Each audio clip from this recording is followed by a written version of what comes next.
I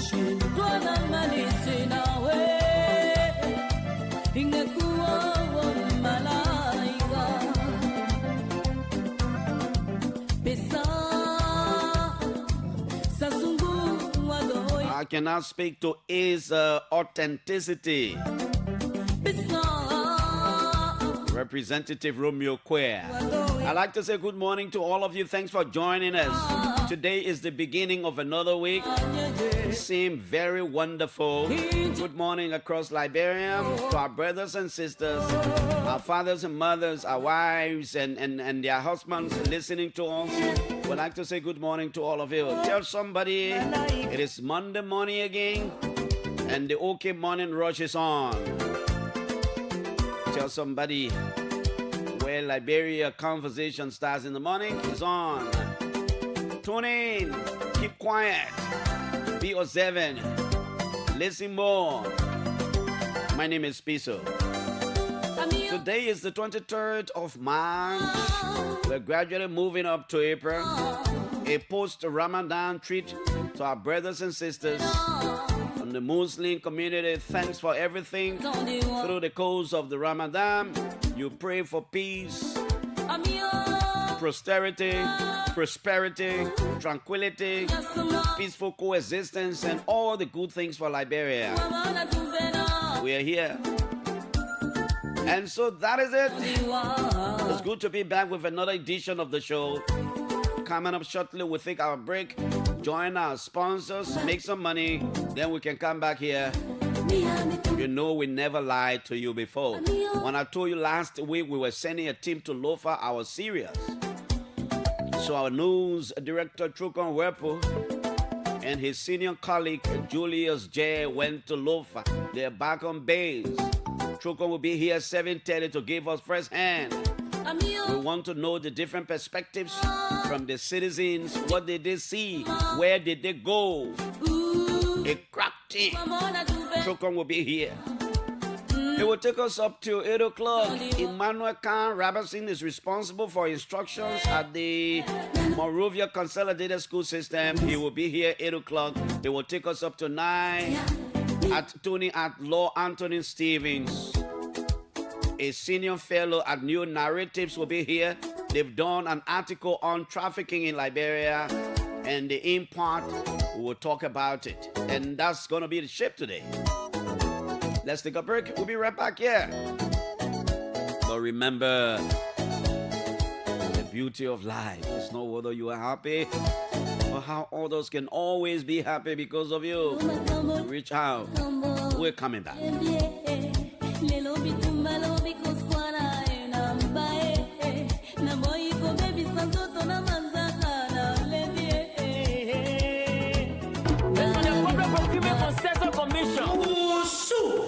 Yeah, good news for you. The Public Procurement and Concessions Commission, PPCC, now bring one new system while changing how government contracts work in Liberia. And which one? It's called the Electronic Government Procurement System, EGP for short. You can check tenders, pay for government contracts, and even track your results right from your phone. No middleman, no paper wahala. Everything is fast, clean, and fair. Wow, this thing helping small business people like myself? Yes, so EGP giving everybody equal chance. Whether you get small business or you market woman, even the big companies. In fact, over 580 vendors now already registered and 100 plus contracts worth over $30 million United States dollars now already passed through this system here. In fact, PPCC has been training more government institutions to join starting this January 2026, meaning there are more opportunities for Liberian businesses. Wow. So how can I register? It's very easy at ABC. Just go online to www.epprocurement.ppcc.gov.lr and register. You can start bidding straight from your phone or your computer. EGP, transparency, accountability, and value for money. Let's celebrate all the time. You want flash so you're banking. No stress, steady online. Jacob, mommy, are we running LLA so? Mommy, I later I going to join the bank line nah before the place get packed. Bank line? Yeah. Hey, Jacob, you really wasting time in the player. You not hear about the Bloomberg digital app yet? Bloomberg app? You sure that thing really working? My man, what are you talking so? The thing working. On that app, you know what all you can do? No. You making phone, my man. So you just press small. You tap small. You can send money right away. You pay your bill. You check your balance. You can even borrow small money right on your telephone. You mean all that thing can really happen inside the one phone? Yeah, so it working everywhere in Liberia with HNC banking and even all around Africa. You can even use your own currency. And you know what they call currency? You can use it in your own Liberian dollar. Then I inside for good. From today, call me Papa Bloomberg ticketer. My people, you all go to the Google Play Store and the Apple Store. We download the Bloomberg app so our life can be easy. My people, we ready to bloom. Oh. Bloomberg Africa, make it happen. You want flash so you're banking. Are you seeking financial empowerment, dreaming of building your future? Then your solution is Boonja Group of Companies. Boonja, your trusted partner in microfinance, construction, and general services. We provide microfinance for many institutions like House of Representatives, the Liberian Senate, National Port Authority, Governance Commission, LRA, Gender Ministry, Corporate Development Authority, GAC, and Other Lines Ministry and Agency, with a percentage range from 15% to 20%. At Boonja, we understand your aspiration, your goals, and your dreams. That's why we offer tailored microfinance solutions designed to uplift individuals and communities alike. Whether you are an entrepreneur with a vision or a family aiming for a better tomorrow, our microfinance services pave the way to financial independence. But that's not all. Boonja Group of Companies doesn't just stop at microfinance. Our expert construction team brings your architecture dreams to life. From residential to commercial projects, we craft spaces that inspire, innovate, and endure.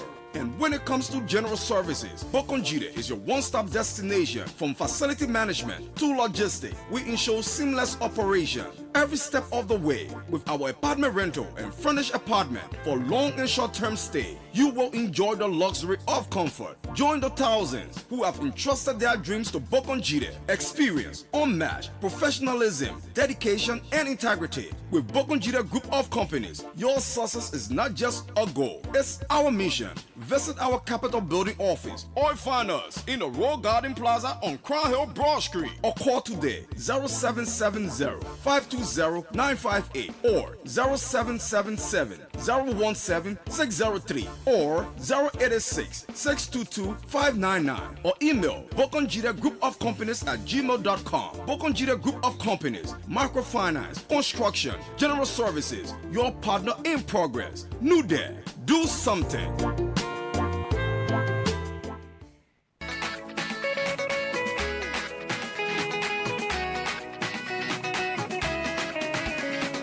Are you seeking healing, deliverance, and total freedom in your life?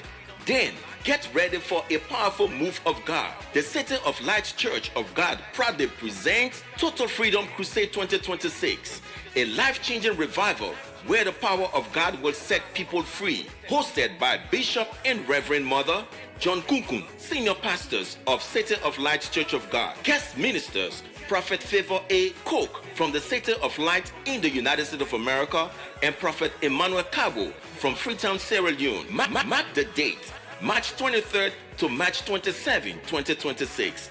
Venue is at the Sports Commission on Broad Street. Time, 5:30 p.m. every day. The theme scripture is from John chapter 8 verse 32. And ye shall know the truth, and the truth shall make you free. Bring the sick, the oppressed, and everyone believe in God for a miracle. Don't miss Total Freedom 2026.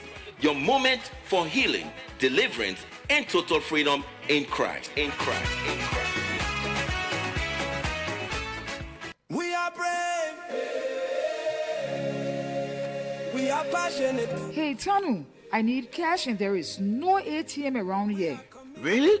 Did you try the Ecobank POS? POS? I said I need cash. What is it about POS? Judy, you can get your cash through the POS. All you need to do is to visit any Ecobank Express Point or petrol trade gas station and request to use the POS. Guess what?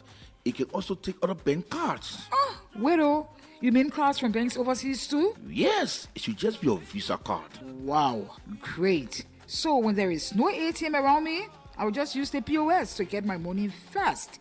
Ecobank has made it too easy, man. Ecobank and innovation that will 5 and 6 so. Ecobank, the Pan-African Bank.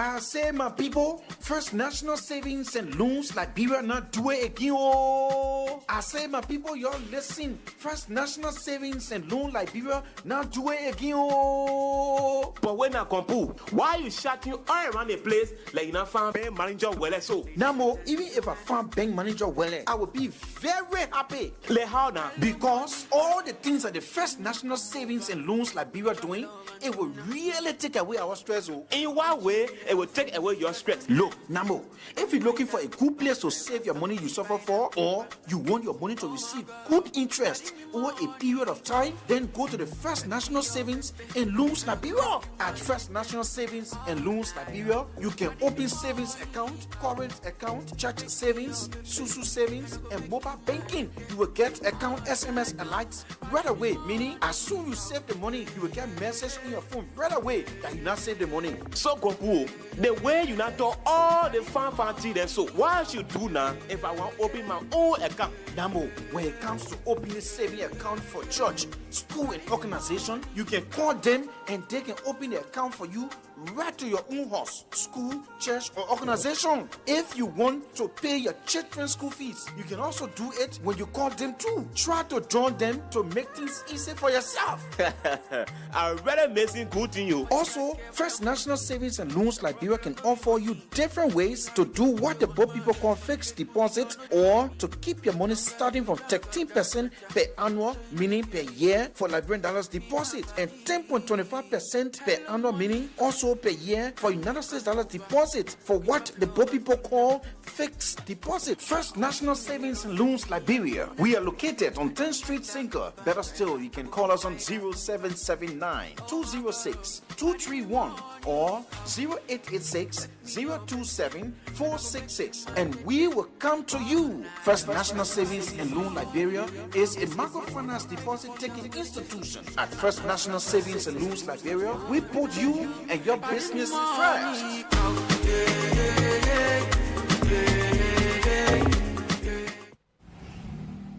Sandra, where are you going? To the next water and sewer office to pay my bills. But you live not too far from Pinsville City Hall. Yes, but water and sewer got no office in that area. Oh, so you don't hear the news yet? What news? The Liberia Water and Sewer Corporation has a new cashier center at the Pinsville City Hall where all LWSC bills can be paid daily, Monday to Friday, from 8 in the morning to 5 p.m. What? So you won't tell me I've been wasting time on this road waiting for back when I could just walk to the Pinsville City Hall to pay my water bills?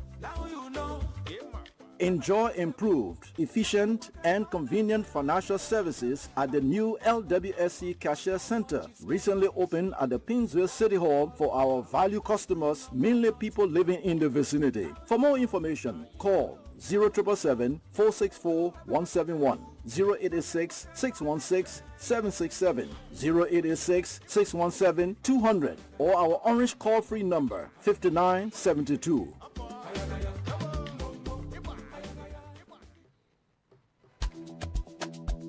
Tired of waiting forever for a car? Need a ride that's fast, safe, and reliable?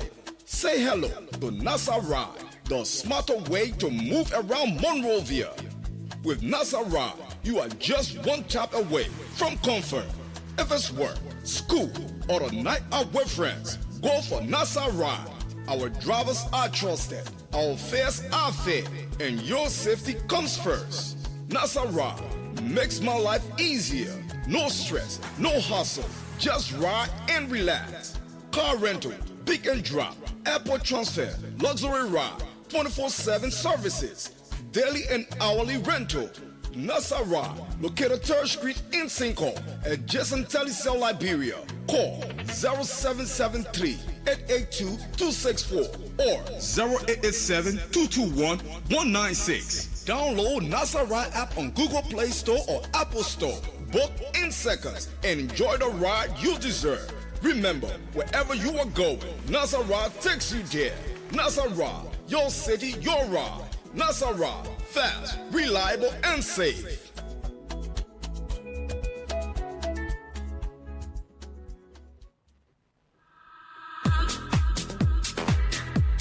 Looking for the best in tiles, face basin, bathroom and kitchen accessories, and camos? JRock Incorporated has got you covered.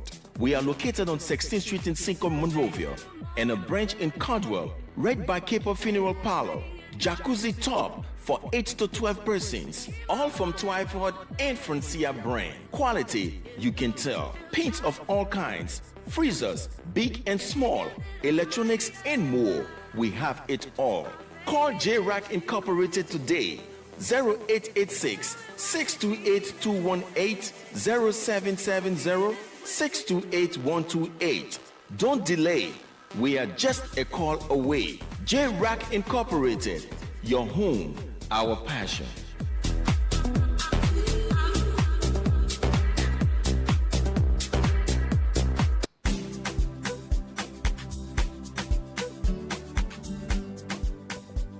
Good news to all travelers in and out of Liberia. ST Transport Service has introduced new fleet of buses in Liberia to take travelers from Monrovia directly to Ghana, Abidjan, Guinea, and Sierra Leone. We also do connection for our passengers to Lomé, Cotonou, and Lagos, as well as Bamako, Dakar, and Banjul. We also travel from Monrovia to Plebo Harper, Maryland County. For more information, you can visit our red light office opposite Zone 9 Depot 1 Police Station or call us on 0775-908830, 0886-888-538, 0777-775501, and 0555-558801. What are you waiting for? Come and enjoy our fast, reliable, and comfort service. ST is here to serve you. Oh yes, this is the OK Morning Rush. At this juncture, we bring you today's edition of the Fact Check segment from Local Voices Liberia, and we'll be right back. Good day. It feels really good to be here with another edition of the Fact Check segment, where we debunk disinformation and provide you with the verified facts of statements made online and on the radio. I am Siawe Miapu, and today we'll be fact-checking claims made in the last couple of days. On March 16, Mohammed Bimba, former administrative assistant to the mayor of Monrovia, he claimed on Facebook that gasoline was sold for US 3.21 while fuel was sold for US 3.80 during the COVID-19 crisis in 2020. Bemba made this claim in response to the recent increase in petroleum prices as announced by the Liberia Petroleum Refining Company. He also referenced conditions during the early phase of COVID-19 pandemic. To verify this claim, we reviewed official communications from the Liberia Petroleum Refining Company and the Ministry of Commerce and Industry. On January 14, 2020, the Ministry of Commerce and Industry published a circular listing petroleum prices. According to the circular, gasoline prices was at US 3.21, while fuel was priced at US 3.80 per gallon. Also, on January 21, 2020, the LPRC issued a public notice stating that there was no fuel shortage in the country and warned against price hikes. The release reaffirmed the prices of gasoline at US 3.21 and fuel at US 3.80 per gallon. However, in a subsequent release dated February 24, 2020, the Ministry of Commerce and Industry cautioned petroleum dealers against increasing prices. The ministry set revised price ceilings at 3.20 per gallon for gasoline and 3.72 per gallon for diesel, warning that violators will face penalties.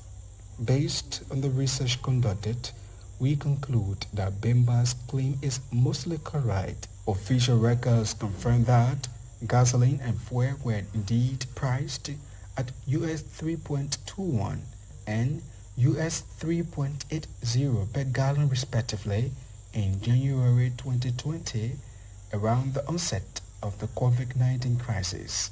However, slight adjustment to these prices were introduced by late February 2020, indicating some fluctuation during the period. Following the celebration of the end of Ramadan on March 20, a social media blog known as Yeke Koluba shared a video claiming that heavy fighting had broken out at the home of Lucini Camara, political leader of the All Liberian Coalition Party, following the end of Ramadan. According to the blog, the altercation involved two brothers disputing over a woman, with one accusing the other of having an extramarital relationship with his wife. The video shows a group of men believed to be of the Islamic faith engaged in a physical fight. To verify this claim, we conducted a reverse image search and found that the video had appeared online much earlier, on August 1, 2025, approximately 8 months ago. The footage was first posted by a Tanzanian comedian, Waziri Amari, with a Hausa caption translated as "Daughter of God, remember us." No additional context was provided about the incident. The same video was later shared by a Facebook user based in Nairobi, Kenya on September 14, 2020. Based on these findings, we conclude that the video posted by Yeke Kolba's blog claiming that it was a fight in the home of Lucini Camara is misleading. There is no evidence that the incident occurred in Liberia or in the home of Mr. Lucini Camara. And finally, before we take our leave on this segment, an image showing 3 officers believed to be Liberian National Police is currently trending online. In the photo, the 3 officers appear to be wearing uniforms bearing the Liberian flag. Many social media users claim the officers are assigned to the Liberia-Guinea border. However, due to the abolished structure, some users have questioned whether the officers in the image are male or female. We conducted a fact check of the image and found that it has been manipulated. The image is not from Liberia.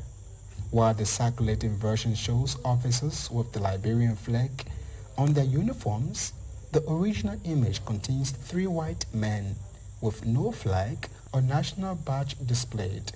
Based on these findings, we conclude that the image showing 3 officers bearing the Liberian flag with body features that appear feminine is not from Liberia. The image was manipulated. This is all we have time for on the Fact Check segment. This segment is part of an MOU between Local Voices Liberia, OKFM, Prime FM and Kel Radio to counter disinformation and help the public make informed decisions. This MOU is funded by the Liberia Media Empowerment Project, implemented by Internews with funding from the European Union. The funder or partner had no say in the editorial decision leading to the production of this Fact Check segment. We will be back with both Fact Check reports to help you know all the real facts. But if you want us to fact check a particular claim for you, please send us a text to WhatsApp on 0778 986787, and we will do a check-in for you. Also, you can follow us on Facebook at Local Voices Liberia, on Twitter at LVL Facheck, and go to our website at www.localvoicesliberia.com. I am Siawe Miapo. Thanks for listening. Thanks to Siawe Miampo, the word has changed. The word is changing, you know. It's difficult for you to manipulate the photos and spread lies and myths and disinformation. The guys are going to fact check it. So you see, so the other video that emerged that there was a fighting at the home of Lucini Camara is not true. And the other one emerging about some LMP officers in uniform and doing things, it's not also true. This is the morning rush. We'll take truck on very shortly. We just want to go through a few other things. And those of you who are watching, we like to say good morning. And thanks to all of you for watching. When they, in fact, it is on OKFM page. In fact, it was on the news this morning. When the Minister of Labor, Councillor Kopokra, spoke, giving the Liberia Agriculture Company a month-long ultimatum to justify the decade-long their alleged failure to pay for work permit fees over the years, I was shocked. You know, that a company is residing in the country, and after all these years, they have not been paying work permits for their non-Liberian workers they will bring in the country. And I am sure that the Minister of Labor gave them a lot of time so that they will adjust, because I think the company is arguing that it is supposed to be exempted. And as far as the Labor Minister is concerned, no. Because what I heard from the Minister is that subsequent governments or previous governments, you know, attempted making them to pay these fees, but it didn't work. Let's see what the Ministry of Labor is going to do. But I thought it's a good venture. No company is supposed to be operating in the country, as far as we know, and bringing in non-Liberians and not complying with our rules and our regulations on the table. So let's see how the Liberia Agriculture Company and the Ministry of Labor will work on this one, because we are closely following the situation. Not many things to talk about this morning because we'll talk to Chukun, but it seems Guinea as a country have got its own issues. I want to put something in perspective this morning so you have an understanding. I have a press statement here, and I'm sending it to our RT guy. He'll put it on the screen. It's in French, but I managed to interpret, the Google translation in English, and I'll read it. It's not too long. I will read it so I just want us to have an appreciation of what's going on. It seems Guinea is already fighting its own kind of battles, and then the one it is doing with Liberia. So I translated this thing, and this is why it is stirring me. It's like a press statement, I think, from the Office of the Minister of Justice in Guinea regarding the fight against terrorism and violent extremism in the Republic of Guinea. The General Prosecutor at the Court of Appeal of Conakry informs the public that as part of the vigorous implementation of the government's criminal policy in combating terrorism and violent extremism, several large-scale judicial procedures have been initiated and conducted diligently across the national territory in close coordination with defense and security services. Judicial investigations have revealed that a group of 11 individuals comprising 7 Malians, 2 Nigerians, 1 Burkinabe, and 1 Guinean were arrested during April 2025 last year in the prefectures of Songori, Madiana, and Kankan. In the same context, another Malian individual named Fadigu Daoul was arrested in Kankan by the National Gendarmerie for alleged membership in a sweeper cell affiliated with the group for the support of Islam and Muslims. Investigations into this individual reveal links between him and GSIM, as well as the existence of online radicalization networks involving several individuals, some of Guinean nationality. During questioning, he admitted to participating without legal authorization in a hostage release operation for ransom, thereby confirming his voluntary involvement in financing terrorist activities. These investigations also uncovered several messaging gaps, WhatsApp affiliated with GSIM, including Sharia, Darul Fatwa, and Islam, the only final solution to the world. These groups total 513 members, including 38 Guinean nationals. Among them, 2 individuals, Ibrahim Sol and Sheikh Ibrahim Sanvin, were formally identified as active members of these online radicalization networks and were arrested in Conakry, respectively. All I'm trying to say is, I think Guinea is already fighting its own battles. They've arrested some people last year. They're intensifying their security. They're suspicious of some people, and a lot of things are going on. We'll get to Chukon Wepu very shortly. Chukon, good morning. What the Arsenal man? The Arsenal did well. Yeah, where your daughter Dioda, by the way? She lost. That girl vanished. That kick out Idwara story. She vanished in teen air. She vanished in air. That kick out Idwara story.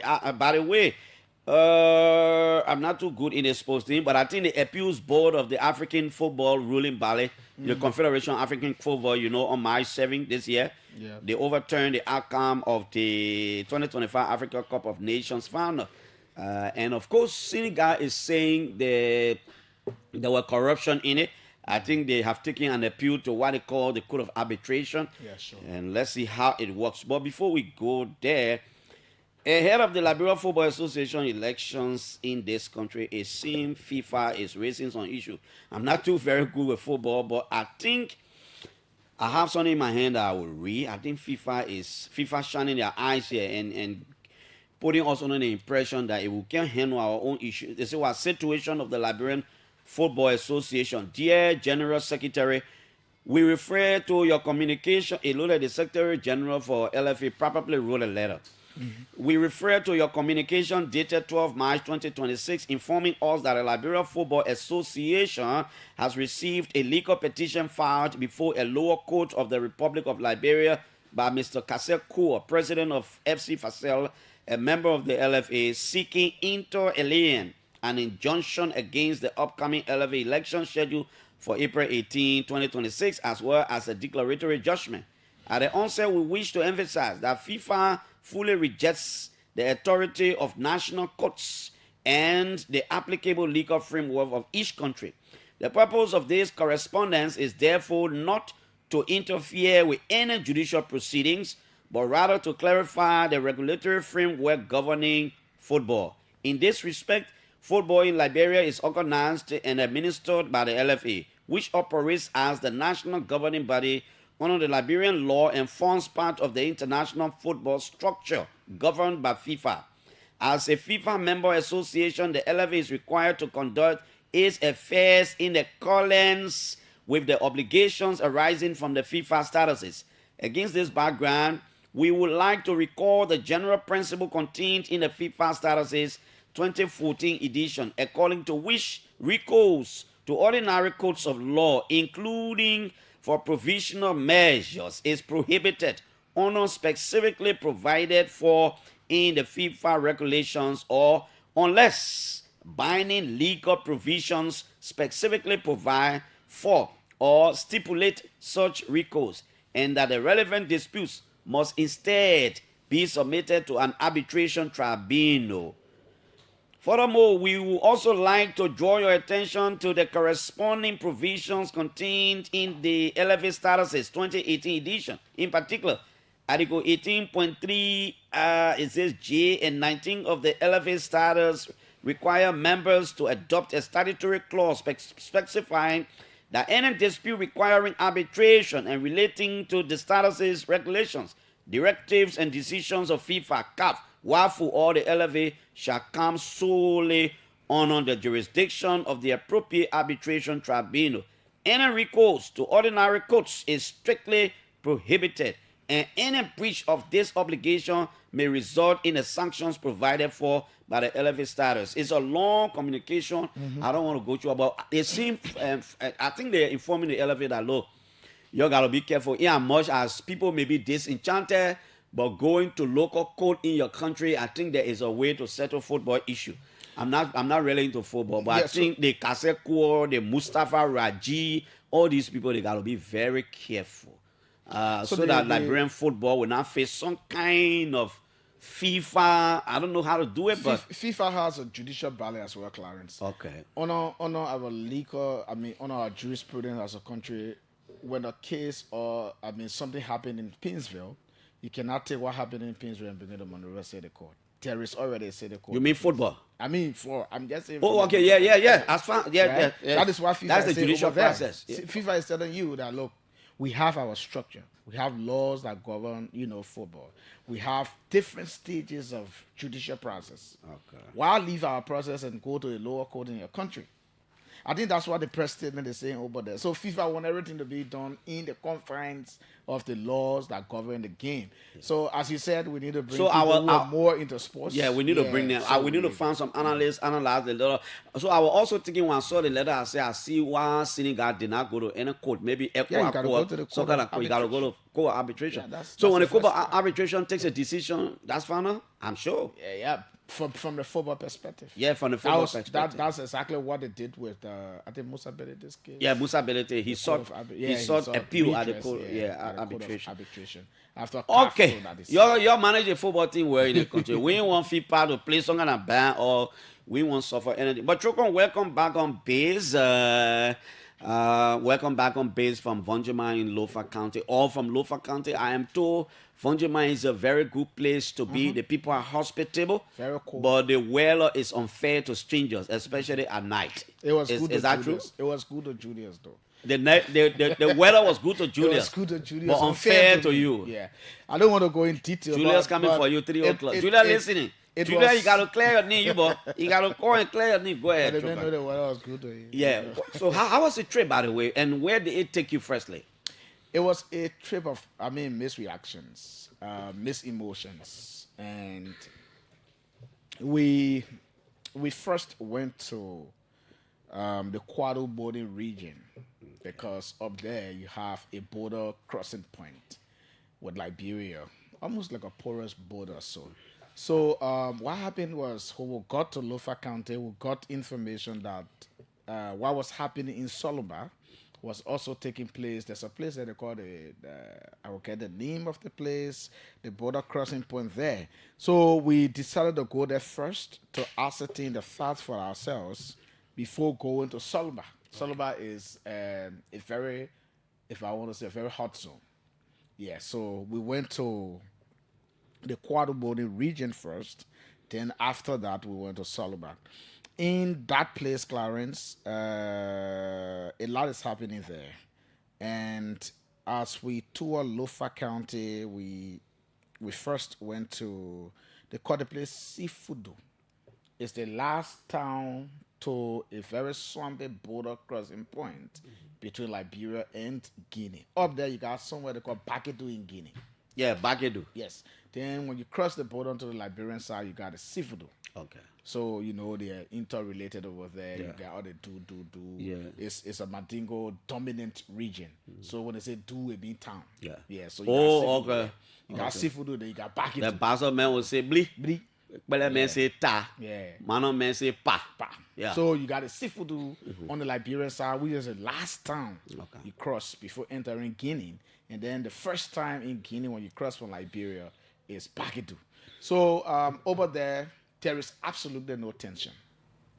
We were there and we saw interaction between our Liberian security personnel, predominantly immigration officers, and the Guinean army personnel. Even we were there, 2 Guinean army personnel crossed into Liberia to go and visit people in Sifudu. So there's intermarriages over there. There's interconnectivity. So each of the people will cross on either side. But what was worrisome was that they pushed us back. Where we had our previous border crossing point, where we posted our we as Liberia? Yes, where we had our checkpoint and our Liberian flag hosted, we moved up almost like half a kilometer, almost like 0.32 miles or something. We moved up. And then the old building built by the immigration officer is down to the swampy area. I don't know whether it was the Guineans that made us leave or it was for some natural reason. Because sometimes rain may fall, places get overflooded. But we did not get detail of information because security personnel at this moment were not talking to media institutions. So all they could do for us, for which we were thankful, they took us around, we saw some of the places. So for that side in Kwado Bonin, in Sifudu. But that pushback or that drawback, whatever it is not as a result of the Solomon situation. No, it's not as a result of that. That's exactly what we established. Because I tell you about the interaction. And it didn't happen this year? Not this year. Okay. It didn't happen this year. So I'm telling you about the interaction between our military, our security personnel, their paramilitary security personnel, and the Guinean army people. I mean, 2 other army guys, not in uniform, but recognized by our security personnel, crossed into Liberia.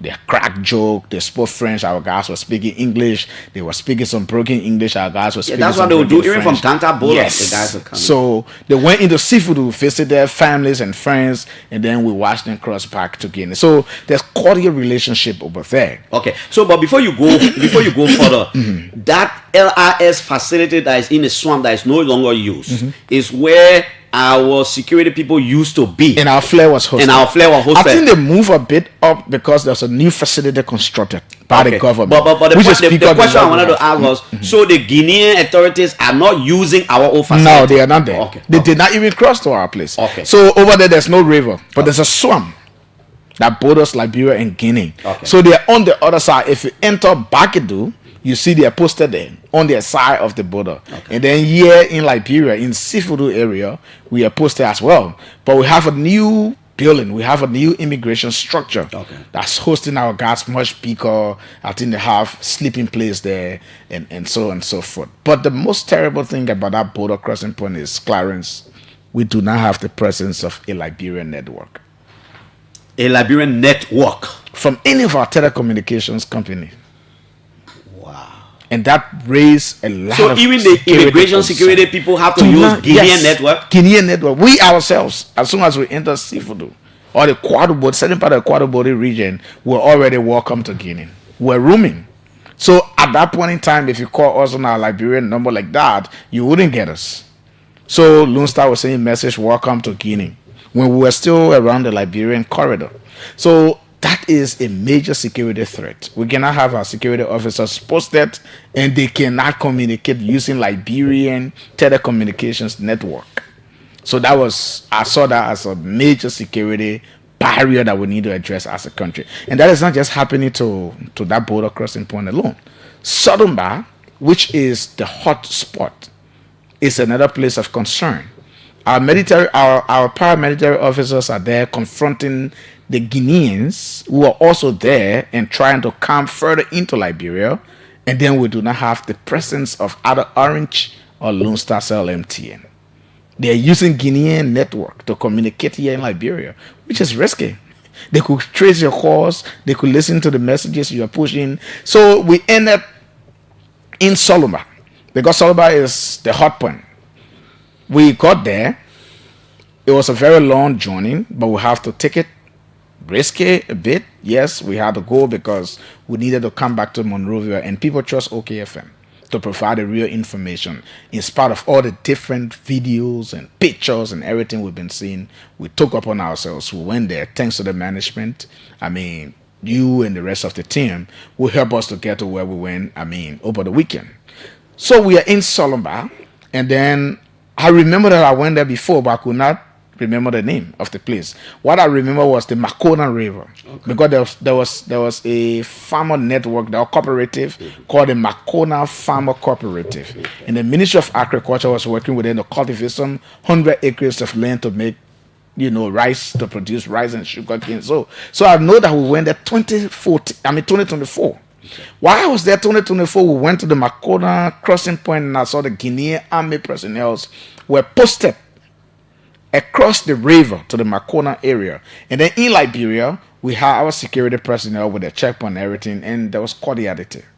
Unlike over the weekend when I got there, we could not even access the Makona River on grounds that were advised by security officers that at that moment, it was a very hard contention. Yeah. And there are certain things they told us. Some sources told us that I will not say here because it bothers highly national security. Sensitive. Yeah. But there is a need for a few things to happen at that border. Our people there need Liberian network and coverage to communicate. Do they have electricity? No. How can people be confronting some enemies and then they are in darkness? That's one of the things. And you can be to the Liberian border. You know the Guineans are already into us, Clarence, and you see the guys are posted. The Guineans are posted. Sometimes they attempt creeping on the Liberian security officers as if to say they want to kidnap and ask for ransom. That's exactly what is happening. Wow. Yes. Sometimes you see them creeping and the officers will tell you the guys are creeping. Fall back. That's what's exactly happening over there. About 13 villages to our count along that border point are empty. 13 villages on the Liberian side? Yes, approximately 13 of them are empty due to the intimidation and threat posted to the life of residents who were there. We did not see Guinean soldiers opening arms on anybody, but when you see foreign troops enter your country, with all the information that people are getting, they needed to retreat. So a lot of the people left the villages and they are in Foya. Some are in Soluba town. And people at that border crossing point, Clarence, especially the men, are running very impatient. They are running impatient. Evidence non-security, civilians, inhabitants of that place that's been overtaken by the Guineans. They are running very, very impatient. Evidence by the audio we played this morning. We did a lot of videos on our page, and you could hear the people speaking out their frustration.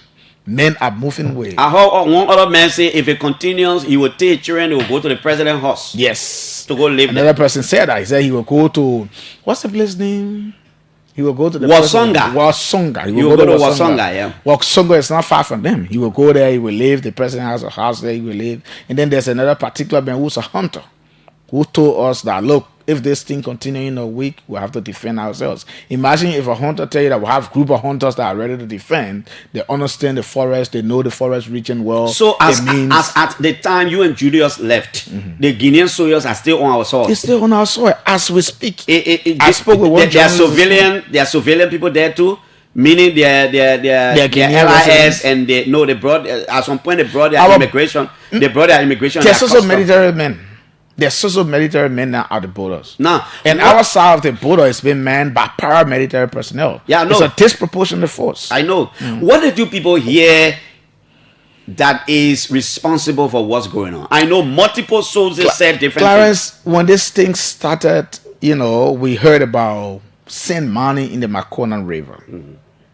One of what sources told us continuously, we heard from almost everyone we spoke with, was there's a mountain in that region, and that the mountain reportedly contained uranium, and that is the mountain they are trying to annex and take away from Liberia. That's what we heard. It's not confirmed, but we heard that from almost everybody we spoke to, some of the authorities around that we spoke with, they said that. Some of them said they asked the army personnel from Guinea, and they said they were in Liberia to claim their possession. What we took from them in whatever years they think Liberia took something from them. But that river has existed as a boundary for years, for hundreds of years of our existence as two countries. So that's the information you will get. If you went to Solomon today and spoke with the people, even Guinea from in Guinea that will cross and come to Solomon, if you ask them, that's the information they will tell you, that there is a particular mountain over there, reportedly rich with a mineral called uranium, for which the Guineans are doing what they are doing. It is not confirmed. Are the Guinean guys lively? The Guineans? They are in Clarence. They are on military posture. I'm telling you, people are creeping. The butchers coming towards our LIS officers. And then the officers will have to be on the alert and do that, their post and everything, and then they retreat. At a certain point in time, when you read the borderland, because it's a savanna grassland area, it's now a thick forest. I'm talking about the border crossing point. Sometimes they were either they're walking to annex, in our autopause phone to annex our people, and then almost like you won't take me for ransom.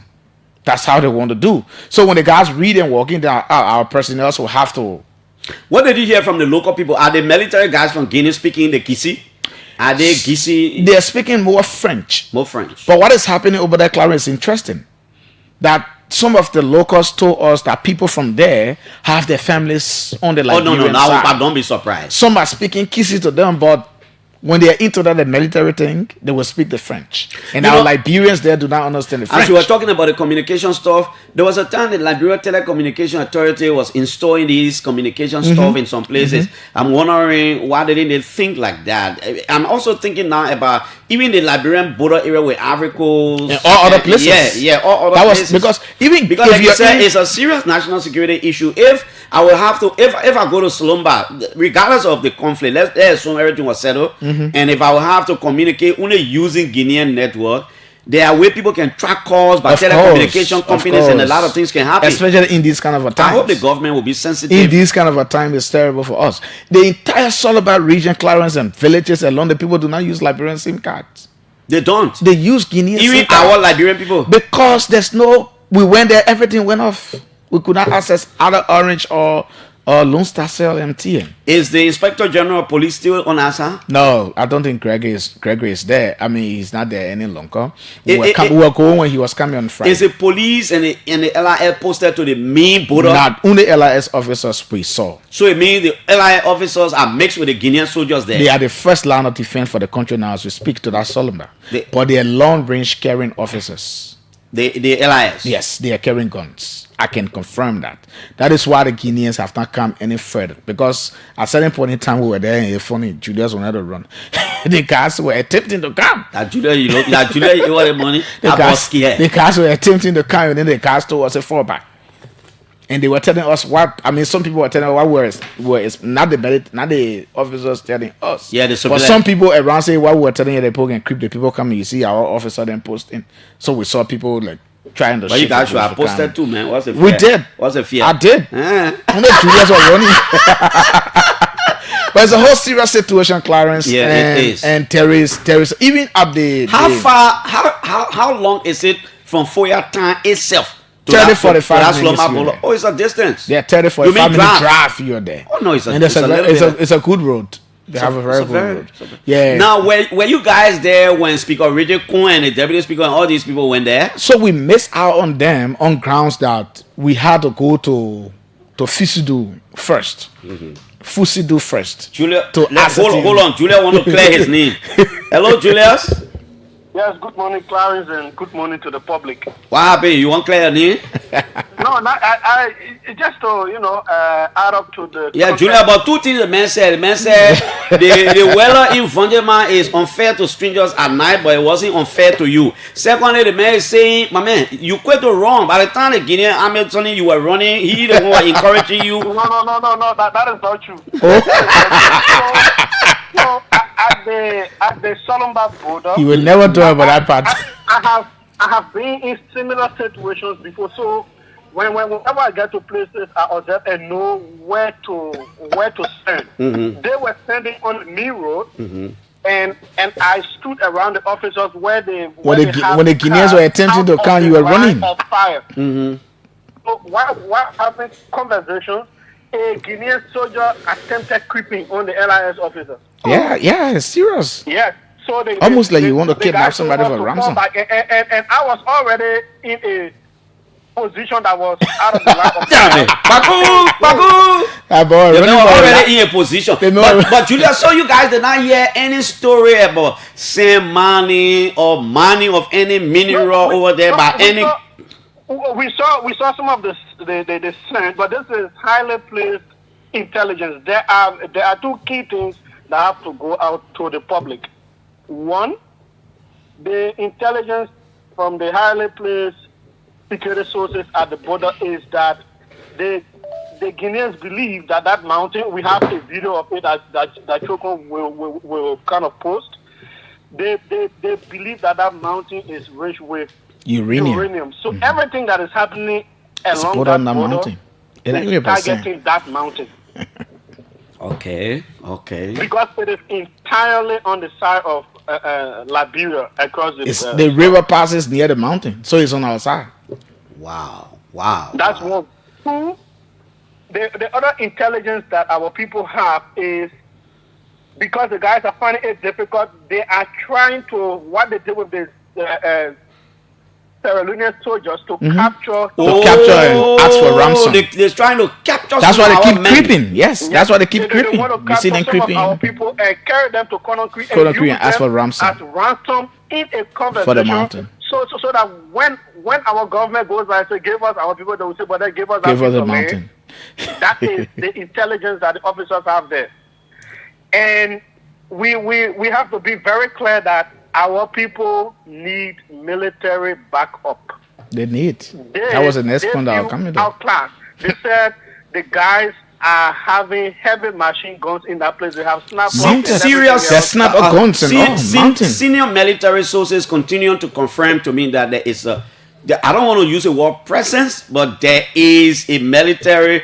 I don't know how to say it, but the airfare is in Lofa. Yeah. The airfare is in Lofa. But we did not see that. Except that I don't know what operation they're on, but I think the guys need visibility. They need that visibility for the other guys on the other side to know that they are also there. Yes. Okay, Julius. But who the other Julius? Was it Julius or you who spoke to one woman through an interpreter? All of us had an interview with her. Yeah, and She was sounding like a Chinese. I love that. Yeah, but she said she spoke. What I told from there was, my man, I'm a village guy. My mother used to make farm, all that kind of stuff. When the people make their farm and they keep the rice in the kitchen, and at this point they're not even able to access it because of fear. It's terrible. I know what to go through. I know what to go through, yeah. Julius. But Clarence, it is very serious. The patience of the citizens. Yes, Chokon just said that. He said the patient is wearing out.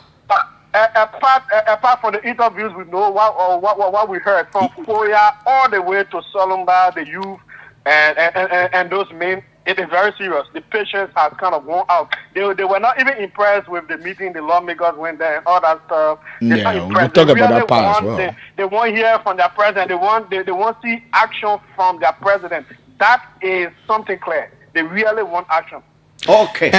And lastly, Clarence, before you can take some calls, we are told by how the place security sources as well that they've been warned by the chief executive that nobody should shoot a single army round. That's what we heard. But like Julia said, and I was saying before that, Clarence, is terrible. To see men creeping on you. That's why I was telling you, Chokon, that highly placed I know. AFL sources are telling me that the AFL is in Lofa. Apparently, like I said, and I stand by this, that there has been no time in the country where we have very educated and trained soldiers than now. Intelligence. Apparently, these AFL people are telling the commander in chief that, look, we have not gotten to that stage yet. Our boots are there, but let's be the way they let diplomacy take center stage. Let's engage it diplomatically. Let's see how it works. At this stage, Clarence, the force is disproportionate.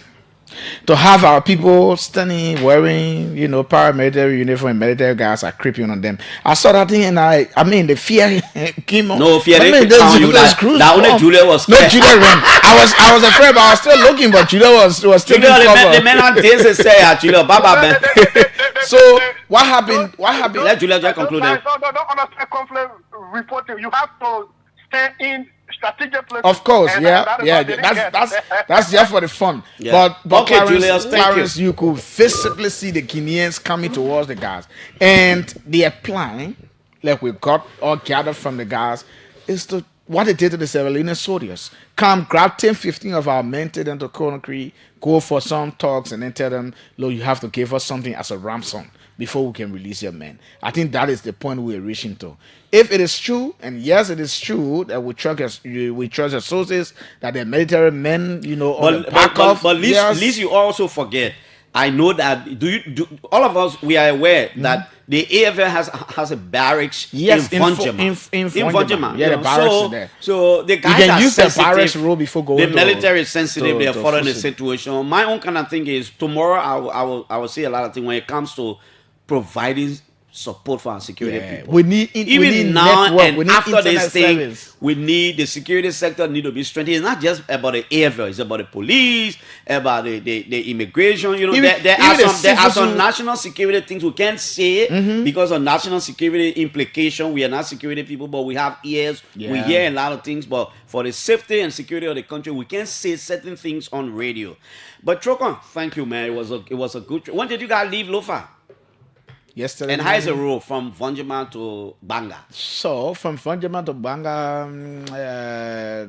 if Minister Guinness is listening, there is a need to do some work on that road before the rain starts, because it's going to be terrible if it remains the way it is, because there are potholes already.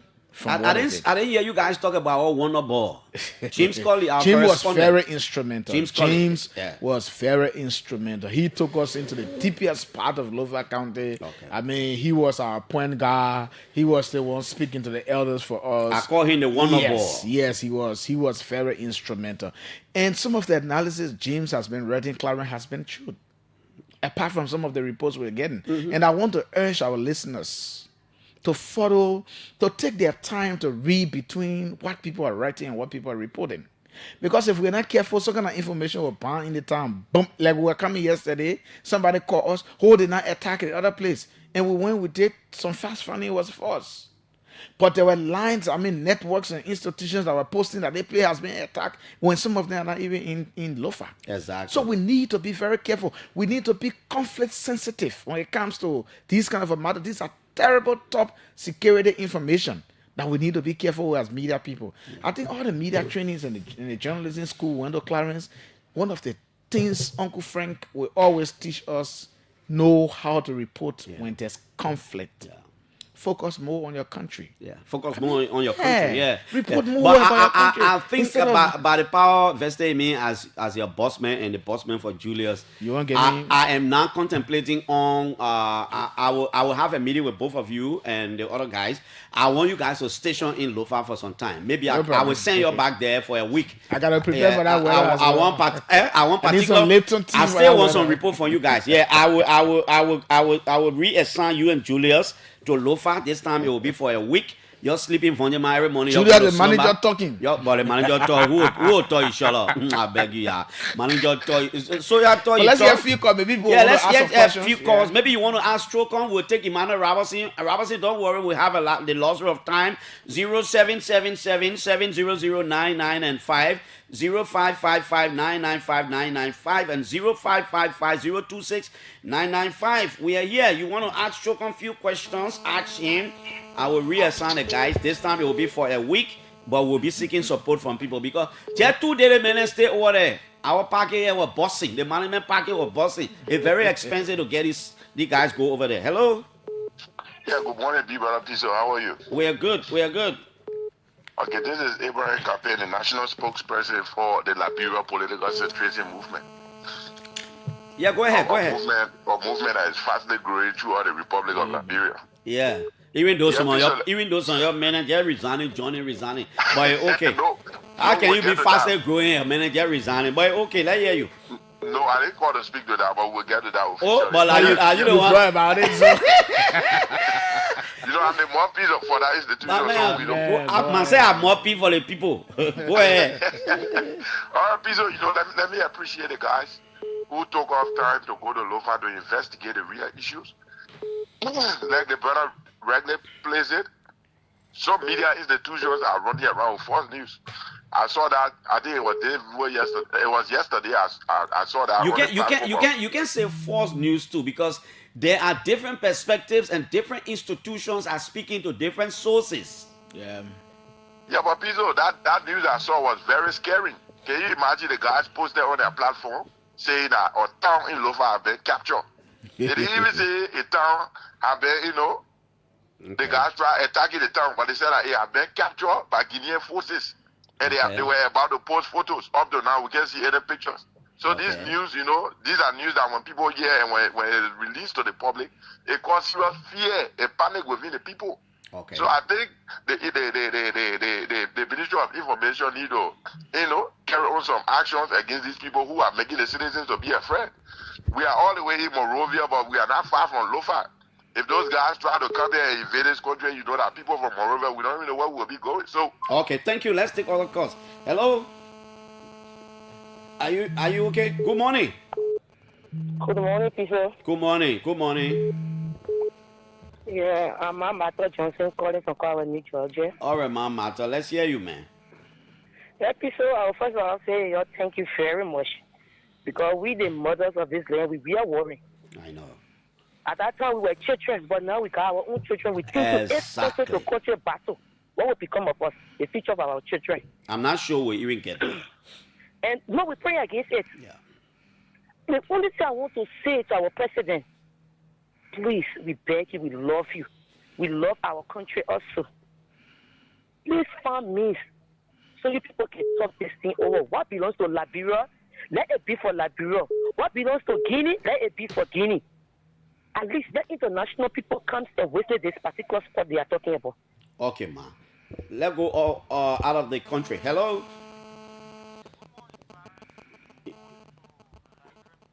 Good morning. Cousin, you very low. I don't know who is it from, but go ahead, yeah. Am I low? I think it's coming from you. You getting me now? Cousin, you are clear now. It was from me. Okay, yeah. I say my name is Cousin. I call from US, from North Dakota, USA.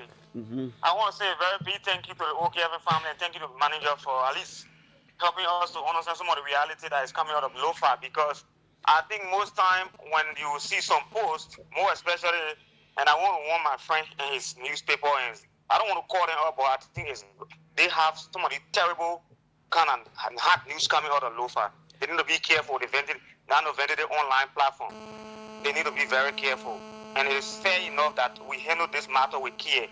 And I also want to urge the president, I think the president of the army to serve as a backup will also serve as a deterrent to the Guinean soldier. Nobody going to shoot. But let them know that the army is also available to support these guys. And the next thing I'm also asking the president, if they can make the money available for other people to travel to go down, they don't going to do anything. Let them make some money available for electricity for where the soldiers are going to be at, and let them provide some good internet service. Starlink is absolutely. So at least the guys Starlink can be is just safe. $50. Because these are people husband, these are people family. You can't keep raising a life. They're not already getting a good salary. Then you're raising a life in that kind of big forest and give people with heavy authority. It's so wrong. So I think the legislators need to stand up and start finding some money through the Ministry of Finance to protect these guys, and let the president do the needful by sending the army. They're not going to shoot, but let them serve as backup. Thank you. You know what I mean? The men are sleeping to people creeping on there. Thank you. It's a serious threat to their life. Thank you, brother. Thank you so much. I forgot I should have asked Trocon and Julius whether they made any attempt to see the guy who was shot. There was a guy they said was shot in the leg, but we'll come in there. Yeah. Hello? Hello? Yeah? Hello, Clarence? Yeah? Yeah, this is Brown Tati from Johnsonville. Oh, man, Brown Tati, let's hear you. And let me thank Clarence and Julius. No, Trocon and Julius. I mean, Trocon, yeah, Trocon. Let me thank Trocon and Julius. Yeah. But there's something Trocon said, and I want to ask your question. I don't know whether it's there in studio. The man, yeah. That from our side toward the Macono River, there were 13 villages, and that those places were not inhabited. Everybody pulled back to Fuya Way or to Watanka Way. So, and then he also said that there's a savannah land that I think you can see some vision across the That's the border area. River. So they observe other civilian people moving. No civilian moving in that place. The man said no civilian. No civilian. If you reach our border, our people will tell you say leave, go back. Just because the place is Let's take another call. We'll take two more shortly, then Trocon can go. Hello? Good morning, Clarence. How are you? Yeah, we're good.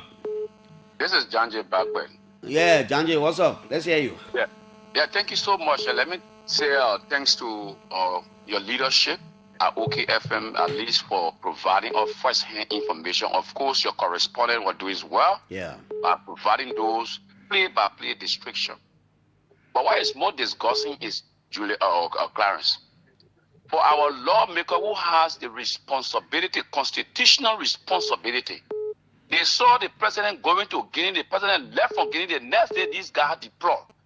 They saw the presence of our joint security forces, but the guards are still insisting to deploy.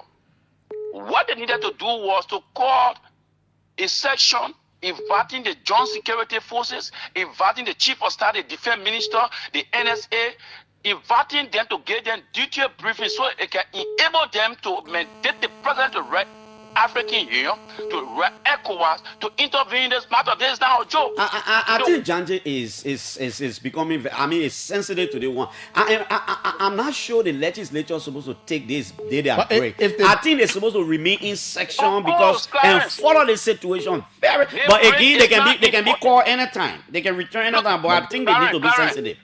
come here, conclude on this. It's not because they can be called anything, but the country is at a state of a conflict point. Your break is not important that we voted for you. Your break should be important to us because there's a situation at hand. You not read ECOWA. You not read your colleagues that do ECOWA. Then you sit down and say, where you go? They don't go waste taxpayer money. This is very serious. We need to be serious about this. We got 15,000 villages right now. People are fled. Our people are displaced in our own country. And people saying that they're joking with it. Thank you. Thank you, Janji. Thank you. Thank you, Janji. Chokwan will come back to you because we got to take again. But again, like Janji said, and I also think the ultimatum or whatever Speaker Richard Kun was talking about, LRC and disaster management supposed to move in there. I don't know whether that's supposed to be an ultimatum because these people work with the executive. They work for the executive, but they work for the country also. I think they need to negotiate to see how it is done. Maybe his choice of words were not the right choice of words to use. But again, I think they should exercise similar energy to liaising with the executive through the Ministry of Finance to provide some funding for our security sector. That thing over there is strategic. And what are the immigration, the police, all the people they need money, they need logistics now. If I had the opportunity to ask Speaker Kun, I would be asking him what did his visit achieve in Lofa. Myself will I would have the him. opportunity to ask him. Yeah, what did I'll he ask him, achieve? Mr. Speaker, what did your visit in Lofa achieve? It raised more anger. We spoke to the people. There was a particular man who told us, you come here, you tell us our villages are taking our land, I will more wait when we got nowhere to sleep. Is that why the government telling us? People are expressing those kind of concerns. So, Mr. Speaker, your visit to Lofa, you and your team, Thomas Father and the rest of the people, what did they achieve? Yeah. You should be holding serious high-level diplomatic conversation to resolve this thing instead of that mad bluff you're going to do. I even expected people that getting convoy, they go, they I come even out. expected that by now, since the president came by and you guys are doing these things, I thought Speaker Kun would have flown to Conakry, for example, because you Meet remember the counterpart. Yeah, The because ECOWAS there was a speaker. point the MRU, Yes, they're trying to speaker. form an NRU parliament. Go and meet the man. Richard Kun should use this thing now, flat, to talk to the guys, talk to the speaker in Sierra Leone, talk to the speaker in Africa, you're flat to Guinea, sit with your man and say, look, my man, what's the issue? That portion, You know? that portion, before I leave, that portion of Guinea, right? Where we have the border situated. Do you know that President Mamadi Doumbouya changed the surveillance superintendent that was there in our district and made him a military man? That's what he did. Of course. He's changing all of his people along the border side. Not deploying, but appointing people who have military background, who helping fund the coup and all of those. It is serious. And we have a speaker and his team go to Solomba, they talk to the people, they leave, the people are angry. You hear some of the forces of the people today. They are angry, they're not satisfied that the speaker will go there and tell them, say, oh, hey, you're just way, we're afraid to resolve it. 13 villages are empty. People are leaving their farmland. I will have some consideration. I think we need to go. I think I'm serious, Chogon. I think you guys will have to go back. I think we'll have to go back for probably a whole week or something. I will work it out. Let me see. At this point, leadership is needed now on the part of all of us. So I will play. We at OKFM will continue to play our role. I think it's important that we have. We have Julius and Chogon. If they will be stationed over there, and people doing their shows here, I think we'll do that. We got to put something together. We'll still give Robertson his hour. Let's talk to William Dakil. 2 minutes, a former lawmaker and our legislative analyst. Even though I have not renewed his contract, but he can still talk anytime. Dakil, good morning, man. Good morning, Clarence. It is very serious. It has to do with our country. So no matter what it is, my brother, pro bono is always good. But to the point, I think the speaker made some error. And I think the speaker was overzealous. The speaker does not have, there's no relying for the speaker to say authority, piracy and that of the national disaster to move in. You can call them to come tell you the level of preparedness they have, together with the Minister of Finance, together with all of those security experts that we get in this country. I thought that's why the leadership of this house supposed to have been doing by now. Invite these people so that they can be able to explain. And look, the trunk card for Speaker Kun, the moment he took over immediately, he was all around here mobilizing the Manual Rural Union, the Speaker of Parliament and all of these things. Why is he sitting, he's not calling a colleague to make representation that, look, gentlemen, we initiated this thing in the interest of our country, but see what Guinea is doing. The president has played a part, but at the level of the parliament, this speaker needs to exert authority. Why are they closing the headset to go somewhere and waiting for who to call them back? Exactly. They should have passed by themselves a law. They should have just come up with the joint resolution, extending their own time to stay in the interest of this country. Our territorial defense is under attack, serious attack. Then you say you're closing. Then you go there to the locals and having meeting. Then you say you're inviting the LPR, the LRRS, and all the people. You do not have the authority to do that. Thank you. The president has the mandate to do that. Thank you, So Dakio. and I think the Liberia Telecommunications Authority, Clarence Masakwe and the team, I think you people should get more sensitive right now. If we have to install Starlink or emergency whatever to that bowler, it is not a good thing for the guys to be using the Guinean network. The LTA will have to move in and do something. And yeah, I agree with all of you. Speaker Richard Kuhn now should rally his other friends. Maybe invite the Speaker of Guinea to come here, let him have a conversation, or he goes there to have a conversation, because these are some of the reasons why they are attempting to establish the Mano River Union Parliament. You know, and equip the indulgence of Neke Gay, who chairs the Committee on Foreign Affairs, and whoever is chairing the Committee on National Security at the House of Representatives. You need to inform the Speaker. This is the time now for you to move around. And I insist the armed forces of Liberia, the immigration, the police, and other paramilitary security institutions, they need to have some funding now. You know, yeah, we know this thing is not going to escalate into something else, but as a country, we need to be, we just need to get prepared. We just need to, if preparation is not a rare war, we just need to be on the alert. But at the same time, we assure our people that calm is going to return to that place. Liberia is using diplomatic channels. The diplomatic channels should also be used by the legislature. And I insist, and I think they should have reconsidered closing. They should have remained at the legislature. They should not have closed for any break yet. Because the more they are in section, they'll be able to take decisions and get people to move and do a lot of things. This is the Morning Rush. Emmanuel Khan Robertson is here. He ran in district tour. JRock beat all of them. I don't know whether he's still nursing an ambition to run there, but President Boakai sent him at the Monrovia Consolidated School System. That is where he is as the deputy for instructions, if you like. Khan, what's up, my brother? Good morning, my brother, and good morning to the peace-loving people of Liberia. I'm happy to be on this network this time. I know, in a rather different capacity today. What's up? How is everything? How's the MCSS? We are pretty doing great along with the team at the MCSS, including my boss, Dr. Ogon Stevens. Okay. So just give us a picture of where we are in terms of, your function, your MCSS. Give us update on the different things, instructions, and where are we? What can you tell us since Dr. Stevens took over? Technically, we are at the point of starting the 4th market period test. This week is a week of perusing the periodic working of the children as regards to clearly giving a roadmap in terms of subjects, readiness, questions, answers, both from the teachers and the students as regards to testing the output and skills relative to all of the material that were being brought forth during the 4th market period instruction on time. Okay. In terms of where we came from, we came in July 2nd, me and my boss were asked at that particular point to close school and get ready for the reopening of school. In a very tech space, based on her experience, her intellect, intelligent, knowledgeable concept, well-trained and disciplined, and thought about academic administration, academic reform, academic policy, academic instruction. She was able to put all of the thoughts and ideas on the table in making sure that we achieve our goal and objective in terms of closing the academic period successfully and the resumption of 2025-2026 academic year, for which we are at this level as a team. There are challenges. There will always be challenges along the way, but I think it's much more better because over the past,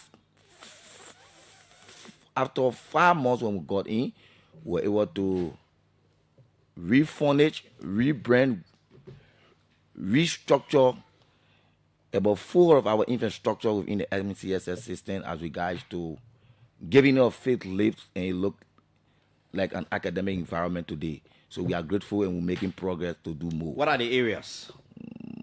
Hannah West North, demonstration, D12, and the St. Paul Bridge Junior High School. There are more to be done in this fiscal period because I trust her ability. She's a very seasoned professional. Talk less, but do more work.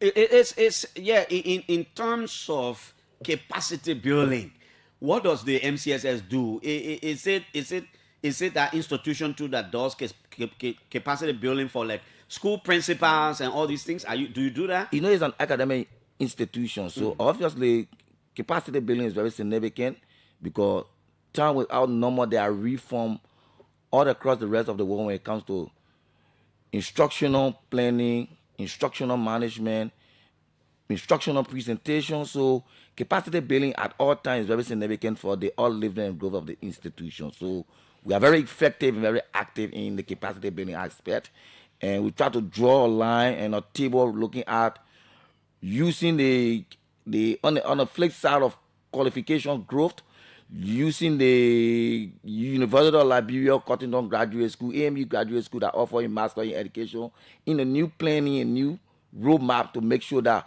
opportunities are given to our instructor to build their capacity and their professional level as we move on in making sure that we strengthen the capacity of our instructor. There's this information that you and your boss are just removing principals who are deemed James Momo people, principals who were appointed by the James Momo administration that you also were part of. There's this information that you're randomly doing it. I got information from D12 that one principal there resisted. He said he can't be removed. There was another school somewhere around the barracks. And what's going on? Is that true? My boss is a CC professional. I'm a CC professional. I have worked on that road 25 years as a career classroom teacher. There must be a standard set for administrative roadmap. My boss came in. She was very clear and crystal clear that to be a principal of high school, you must have a master's degree in education. Junior high, bachelor degree in education. Elementary, we accept public administration, management, you name the rest for at elementary level, but there must be a significant experience for that individual to fit in. Based on competent experience and your ability to manage the infrastructure, give rise to reform, transfer. Motor that it is straight under my scope as an instructional person to exert competence, punctuality, readiness to guide the children's future so that at the end of the day they fit in with their generation, and we make sure that we provide an enabling environment so that trust and confidence will be restored to the public sector. So all you're saying is you're not randomly changing people. Not at all. It is part of your new policy to ensure that you fit in that qualification roadmap. Qualification roadmap. So you're encouraging people with masters in education. Master in education to be a high school principal. So are there not any evidence of any instance, or is there not any evidence of any instance or instances that you have taken up a principal with masters in education and replace him or her with another master's? As I said earlier on, it's fall directly under my scope as an instructional person. Transfer exists in the public sector based on needs. So when we did a cross-sectional analysis, we realized there was a need for transfer based on long stay, mixed management of infrastructure. I was sleeping one night, almost 1 o'clock in the morning, when my boss phoned me and sent me a video audio that emanated from the education minister to the president of the executive mansion regarding the infrastructure of D2 High School. In that particular situation, it rang a bell. It sent a signal. That's a great sign that there must be a decision taken effective immediately. So when we take the transfer, then we rush in immediately to do the reform and rebranding of the institution as regards to strengthening the infrastructure in there, for which we did. Today, all is now well.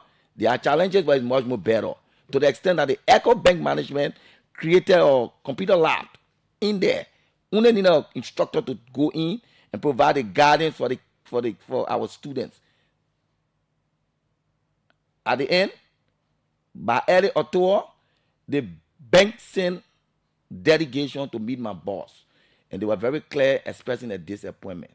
So our transfer for some of those principles were based on needs, infrastructure mismanagement, incompetence, and setting a new roadmap for Mr. Joseph Boaka, who is the President of the Republic of Liberia, MCSS, that he invaded and Dr. Ogorin Steries with our boss. What's going on? What went wrong? Just last week, I saw a group of MCSS teachers protesting again. Because when you give people information, they need to adhere to this information.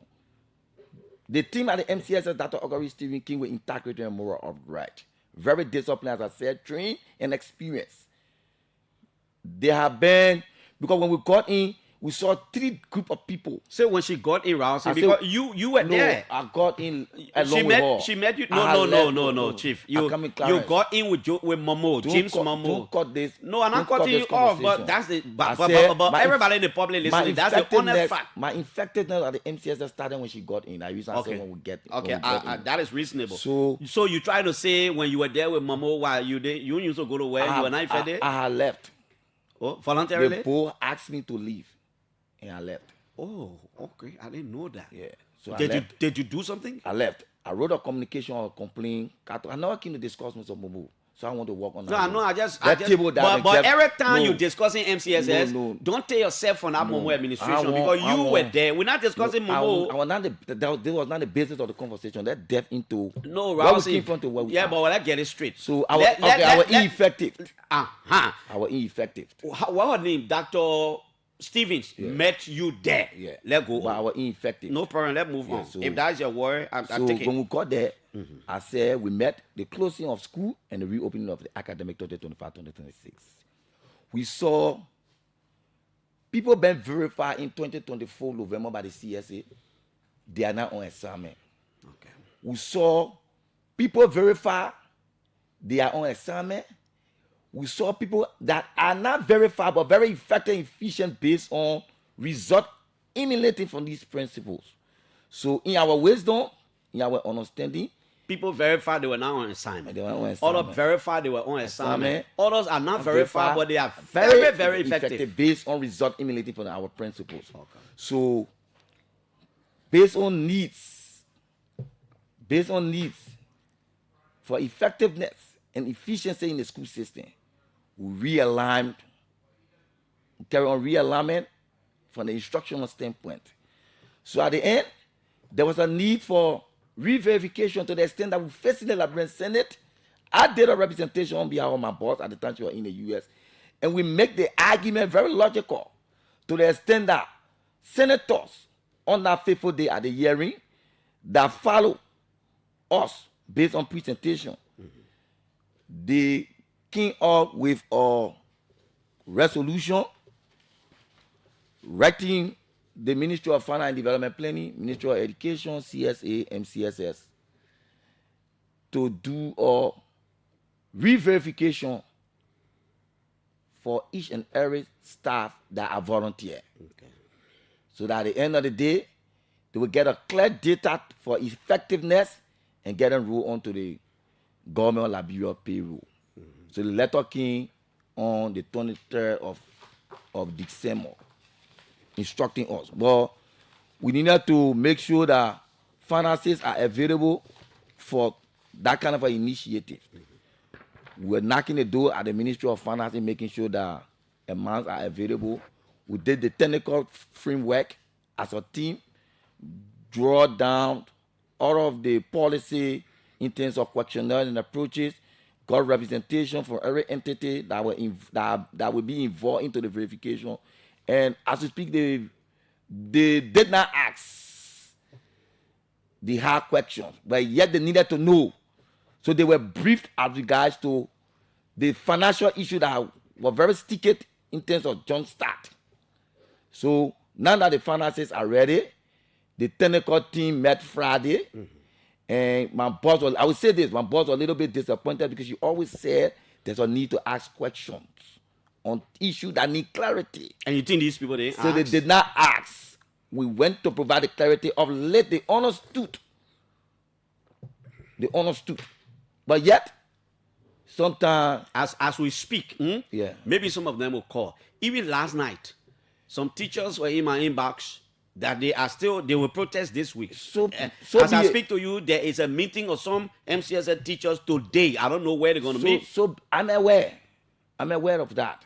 I'm saying the resources, the available resources to carry on the verification is already in the MCSS consolidated account. So you want to do verification again? So the re-verification is going to start anytime this week. It may be today, it may be tomorrow, it may be Wednesday. But do you still have volunteer teachers in your system? Yes. Okay. So that's the reason I'm going to verify them to roll them onto the government of Liberia payroll. What is it about the students in India? Is it India? Yes, the guys I spoke to the other time, and then you responded. You see, Mr. Jackson, my parting comment on that fateful day, it raised serious tension across the landscape. But I am a policy expert. I am an academician, an educational engineer that have been around the corridor for more than 25 years, and a master's degree in education. And I am a political scientist. So I will speak in this steady front when it need be. So my intro, there was no issue. My party raised eyebrow because sometimes when you speak, the next thing, those on the other side that we call opposition, try to take little issue and start running with it, not understanding the nitty or the in total of situation as it unfold. That. So I was very clear because those who went there are Liberians, some were not in the employ, but they went to build their capacity. When they return, they will serve in various capacity. Now that Harry knows that the team at the MCSS have been very, very courageous in providing guidance for the stability in the academic sojourn, for academic growth, academic capacity development, so that when they return, they will have a role to play in society. Chief, you answer the question. So, as you speak, what is it about their well-being? The other time they complain about tuition. As we speak, 2 weeks ago, the senior staff meeting our hair, we were very clear. By May 31st, 30 of them are supposed to be back home. I think the school fees, the banner fees are ready, and the scholarship department, because under our leadership, the school fees are ready. Meaning you don't pay you. It's ready. I think it's gone already. I'm not a finance person. Be clear. I know that. You're on radio. I know that the paperwork went to finance ministry and we're in the budgetary process. So sometimes it's good to say it is being processed. In the budgetary process, and have gotten somewhere very great of more than 90%. Okay. So on the other side, my boss is focusing on getting the 13 that have completed ticket to get them back home by the 31st of May. So they will be deployed in our school system, right? Obviously. Because there's some they were working before they left. Okay. Both of them were working before they left. So they will be deployed. They'll come back. And I think they will come, there will be value addition. These people are earning masters in different areas. So in the new roadmap for capacity building, my boss and team at the MCSS tried to look into giving priorities to our school system here that is running graduate program in education, so that if you was to pay 5,000 to India and you use the school system here, you can get more than 5-6 person going to build a capacity, and at the end of the day, the institution benefit more. What are some of the most recent challenges facing the MCSS you want to talk about? Everything okay? As I said earlier on, only heaven that when you get there, thing will be 100% okay. Yeah. On earth, there will all be challenges, but we refer to her as the stabilizer of the dispensation. So she has always been very calm in making sure that whether the good, the bad, the ugly, she configures them into ideas of thought and reasoning and find a way out. So we are there fighting hard to make sure that we provide the enabling environment for our students. Okay, Emmanuel Khan Robertson is the Moravia Consolidated School Systems Deputy Superintendent. I'm coming for instruction. He's here as our guest this morning. He said the 13 students pursuing different graduate degrees in India will be back to the country sometime this year. Their return is being processed. And he also talked about the MCSS is not just randomly changing qualified people, but it's part of a reform policy. They want to ensure that people with the requisite academic credential are principal of the various schools to add some value to the existing academic or administrative structures in the Monrovia Consolidated School System administrations around. Yes, what else you want to say? So Kevin, Clarence, I mean, Clarence, the job is very challenging. The job is very tedious. But this is what we sign up for, to make sure that we rebrand the educational sector. It will interest you to know that based on the team and my boss' wisdom, that children or students walk from Clarence to Gatesin to D12 to Boswen to Tottenham. She has instituted a policy to take the school to a high school. As we speak, this academic year, the Murphy student, there's a 10th grade class 6-2 that is being attached. Next year, 11th grade, the following year, 12th grade, because of the population growth. Also, to this year, she makes sure that the Memorial Central High School have a 12th grade now. It was 10, it was 11, now it's 12th grade. Memorial Central High School. Memorial Central High. Okay. Now let's talk about salary payment. Is it current? For me, I've been going through a vigorous challenges when it comes to my salary. I may be wrong, but I'm the only appointee in this government that is going through salary hardship. No, I'm talking about, let's leave you for a minute. You beat me. I'm talking about the teachers. No, I come in now. No, the teachers. We'll talk about that. Let's talk about the teachers. As regards to the teachers, as I said, the Ministry of Finance and Development Planning, they are doing the best. The HR department at the MCSS is doing the best to make sure that the consistency and the effectiveness of salary, that is very, very, very, very, very, very important for monitoring and evaluation in the school system. Because when teachers are not paid regularly, you cannot put forth policy to institute this measure for stability and monitoring.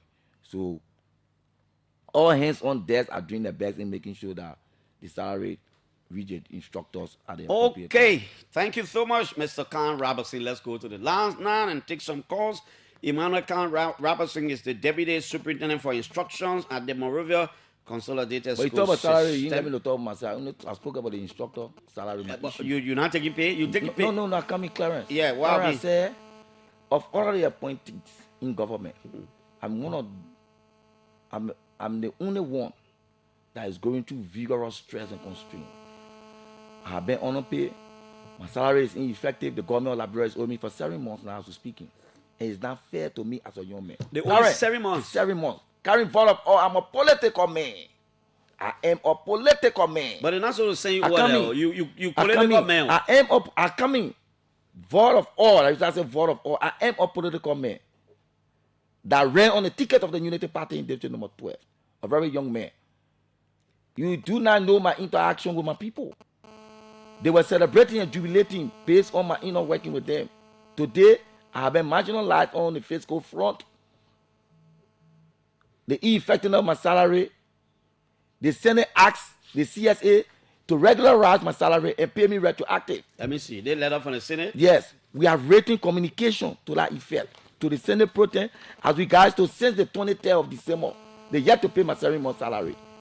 To the extent that days gone February, the CSA put $624 in my account.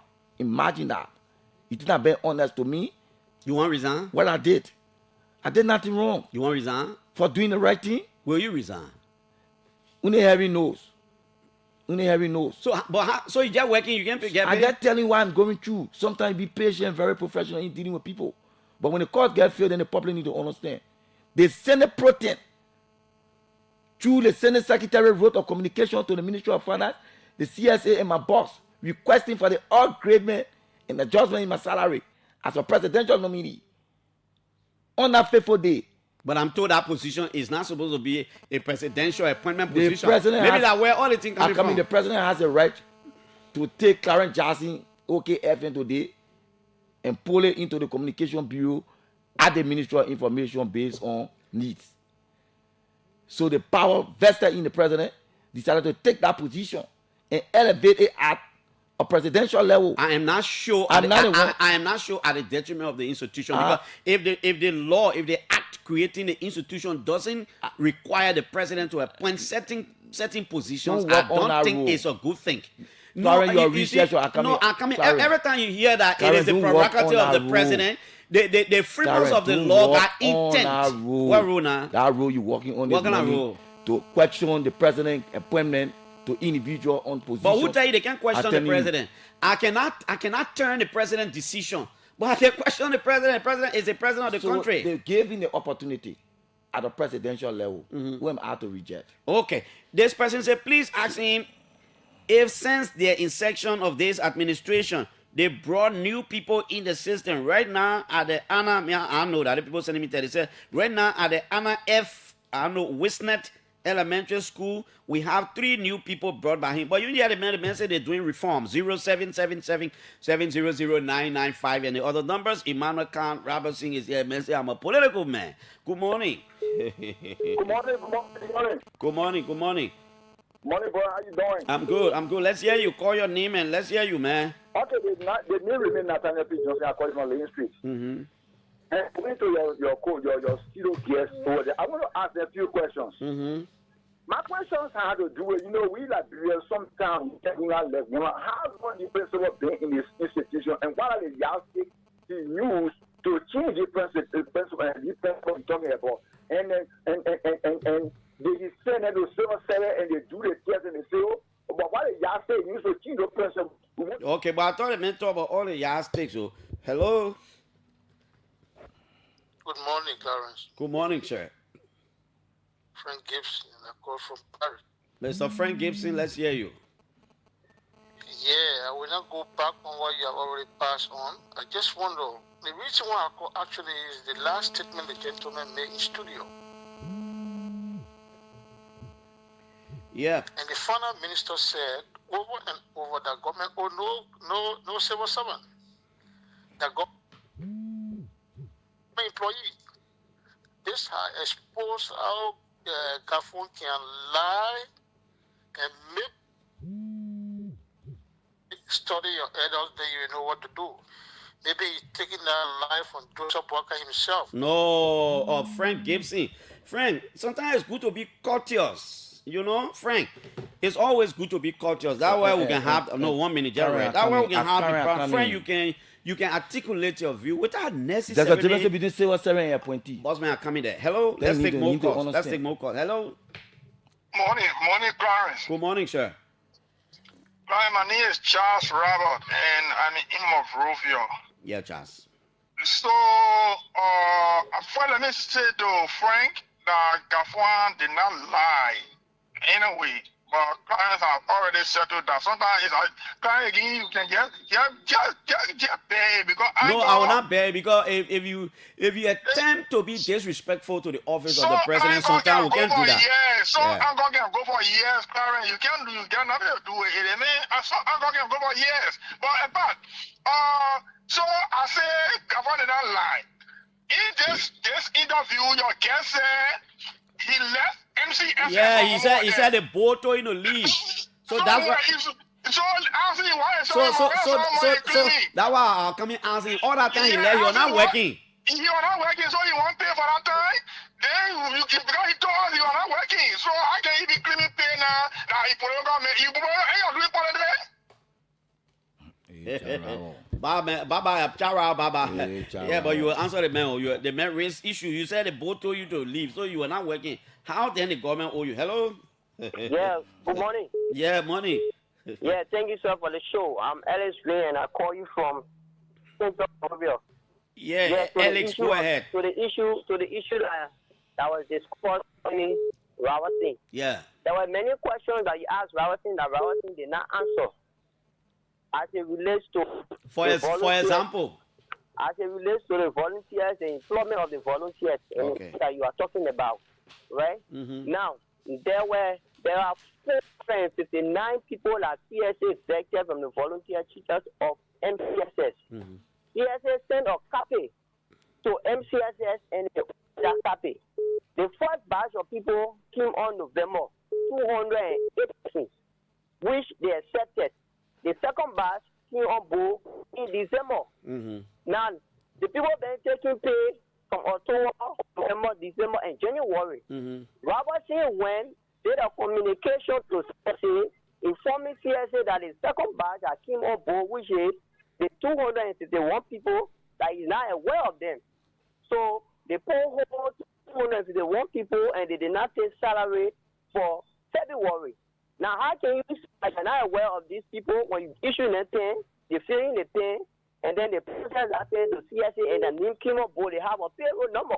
Okay, but the other thing is, if Robertson writes a communication, it is not from Robertson, it is from the office of the deputy for instruction, but it is an MCSS communication. I wanted to take it that way. Hello?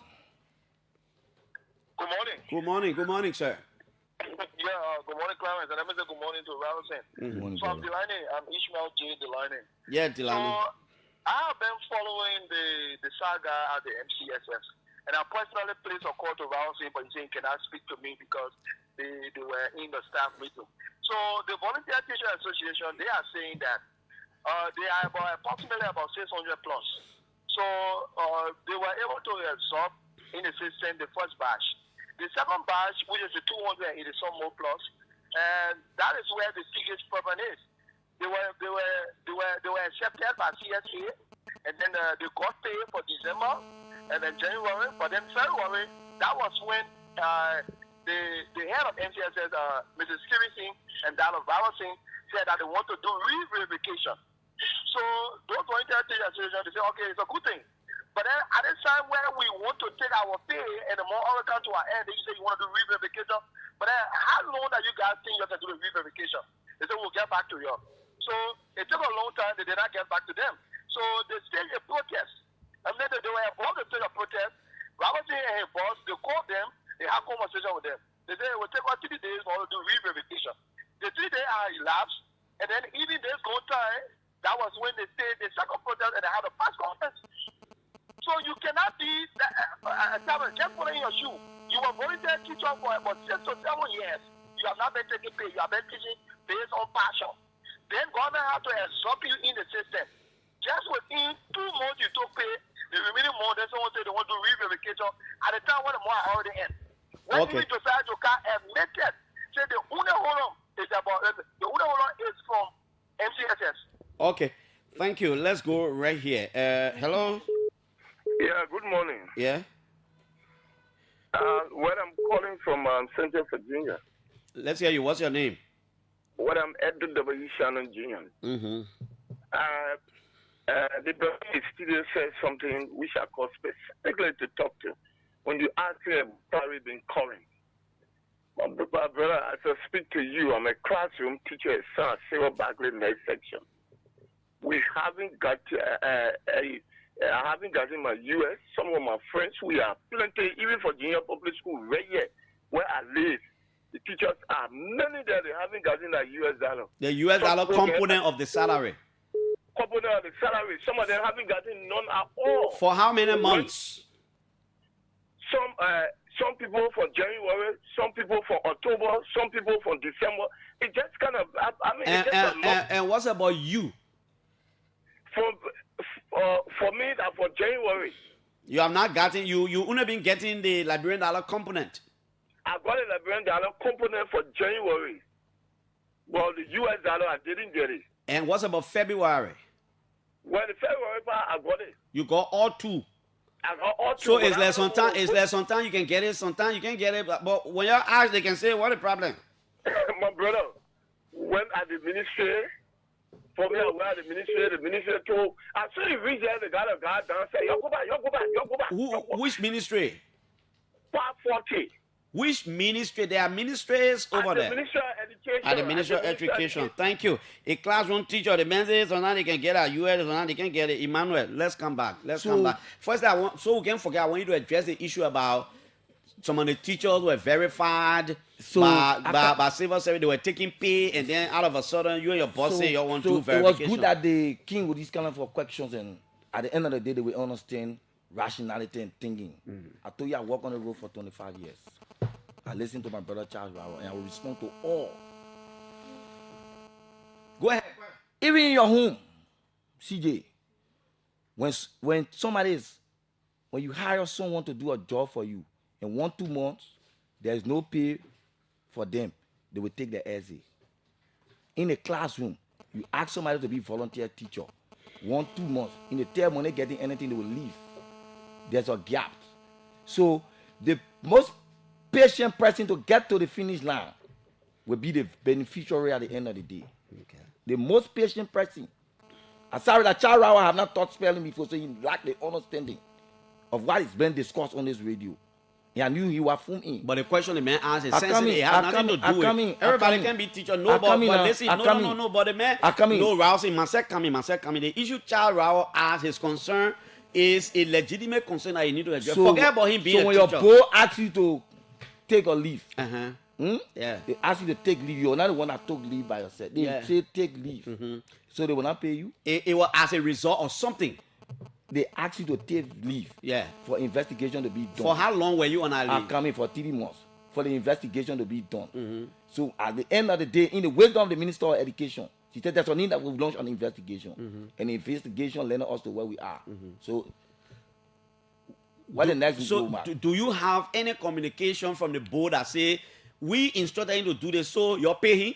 But the board themselves wrote the CSA and they not honor the communication that came from the board that they needed to pay my retroactive. Okay, let's go ahead. So I'm going to work on that road rather than working on. No. Wait. Let's get something clear. No, but Charles was not wrong to say that Charles was not wrong. Personal. No, it's not personal. You just explaining now that it was a board that sent you. And when you resume work, the board communicated. Yeah, but and they did not honor the board communication. Why are you blaming it on Charles? So because you are asking how work, how we get paid. You need to understand how public sector work. Okay, go ahead. So then the issue of about placement. You brought me to teach mathematics. The first, second, and third months I can't get paid. I took SE, being impatient. Somebody else need to come to fill in the gap. The last person that will remain patient on the job will get to the finish line and get the employment from the government. That's how it works. Because there are people who are impatient. I don't get that analogy. What are you saying? I'm teaching mathematics as a volunteer teacher. I taught month 1, month 2, month 3, no pay coming. I pay my way every day to go to work, come from work, mark papers, give tests, and things. I'm getting anything. I'm impatient, we take SE. The school must find another person that will fill in. So the person who remain patient to where we are now, doing instructional work, and can be tested. It can be attested by the principal based on effectiveness and efficiency. That person get the job. In other words, the reason why you people going for review is because some of the people who just started taking pay are no longer teaching. They left the classroom. Some of them that were verified doing the CSA verification in 2024, they left. Okay. The gap was open during the opening of school. I will say this for the record. You know how many calls we received about no math teacher. But how can some of them say they are still teaching, but you're post up to their salary? I come in. Around, there was ticket issue on the verification that needed to be done. Back-to-back CSA, MCSS. We went to the Senate. The Senate wrote. Because the Senate was clear. The Senate Jack gave us a picture in terms of verification. In terms of verification, who takes precedent? CSA versus MCSS. MCSS should be the one to take the lead on the verification aspect.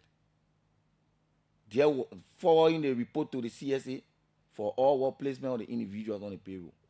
CSA said, do you know that when you do your verification and send SIM to the CSS and how do you call it, CSA? Do you know that the CSA can stay put or I don't want to say hot. The CSA can still keep your and it does its own verification to justify what you sent. It is possible. At that point, then CSA verification takes precedence. That's the reason why the verification that needed to be here, for which the technical team have been brought forth. There's a representation of CSA, MOE, MFDP, MCSS, and the Senate. But the reason why I'm raising so somebody talk about how can CSA do verification and qualify the people? They've been teaching. They've been getting paid, then all of a sudden you can't say no. Even though you're been getting paid, but your hold on will do another verification. Clarence, you getting the concept. You verify me in 2024. I thought 2024, November, December, January, I became inpatient and left. I'm not on the payroll. There's a gap right there for the subject. Exactly. So what do you do at MCSS? Do you just put a stop to it, or you communicate back with the CSA to say these people are not teaching, they are not in the classroom? You seek their advice. I come in and then you vet competent person to fill in the gaps. On your own? Yes. Exclusively without it's involving the CSA? Agency, it's an academic autonomous agency. You vet competent. But I thought the CSA gets some role to play. You vet competent person. It's an autonomous agency. Anyway, maybe I come in and you vet competent person. When that person is qualified and reach a standard and benchmark that suit the taste of what you need, then you put it in the classroom. Yeah. To proceed. Then you send a period of CSA. Then when that is done, then you forward all the documents to CSA for review. Okay, but listen now. Let reason. I'm not teacher. You can understand it better than me. So when you do that kind of recruitment and send it to CSA, CSA will raise issues. But we have existing teachers that we are paying in these categories. How can you recruiting people again in the same classrooms? You will have to justify. That's a HR matter. I'm not saying that. I'm saying so it tells you that CSA plays some kind of role. You know where the problem came from? I will see it for this record. For the record to be clear. You know where the problem came from? No. When people are pension, okay, people die, okay, the subject that they were teaching, there will be direct replacement immediately. You vet competent person right there, send them back to the classroom and do the direct replacement. But in time past, it was not done. When somebody pass up, then they take somebody and put them in the classroom. How they go on with the replacement when they haven't know that. Yeah, but Raul saying you yourself not getting something. The discussion we are having here is 1 minute. The discussion we are having here is there are teachers who are visible.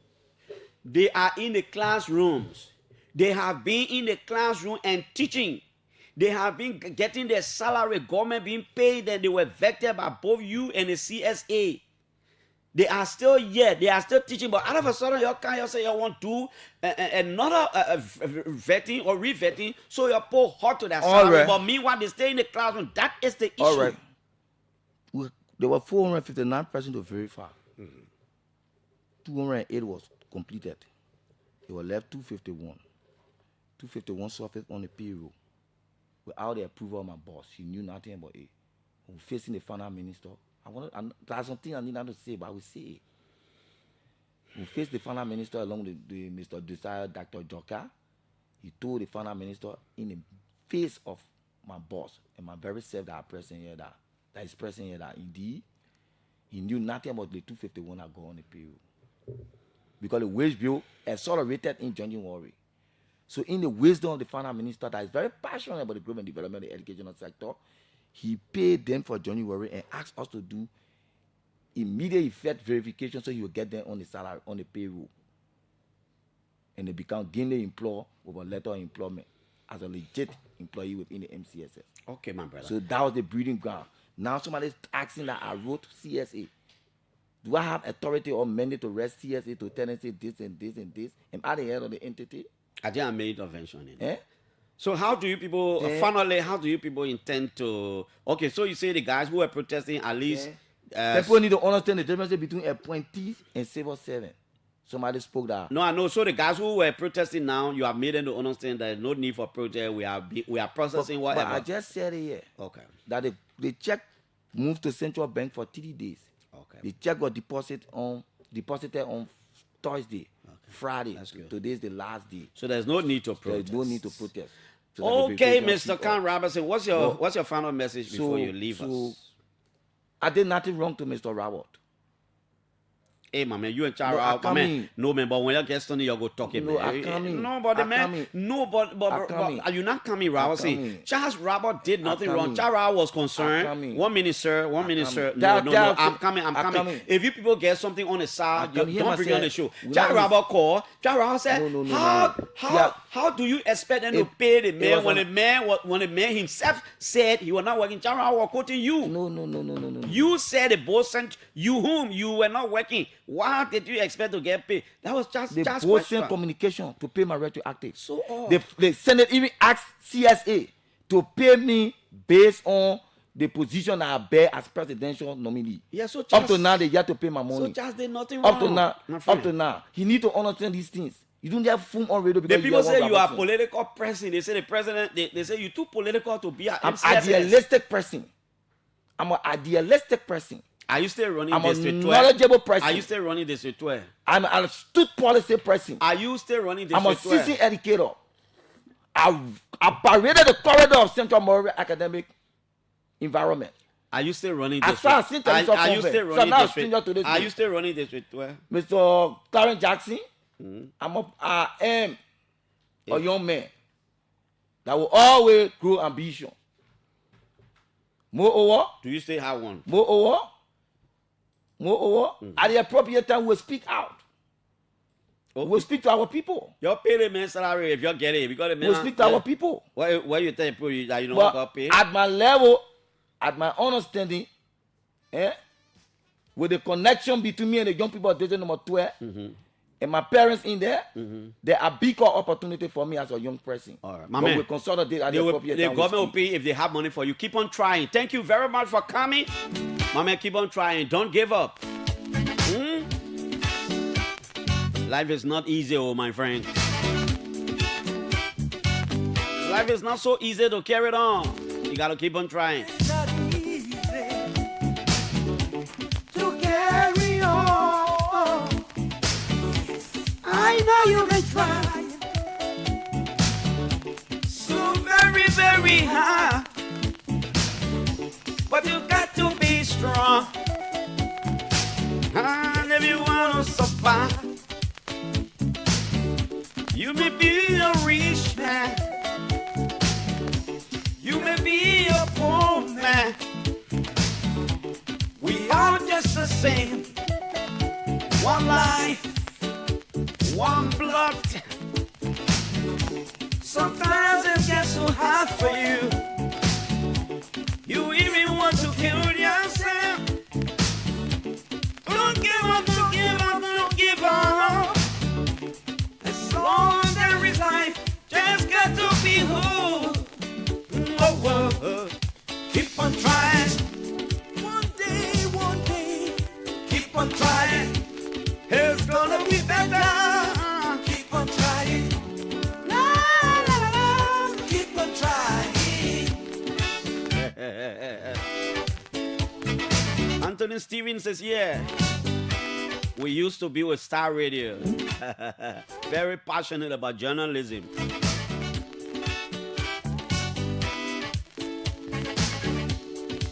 If you keep suffering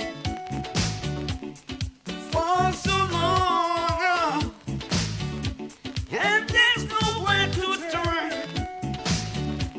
just take it to the Lord in prayer. He will be on your side, and you never gonna fall. You've been hurt so many times.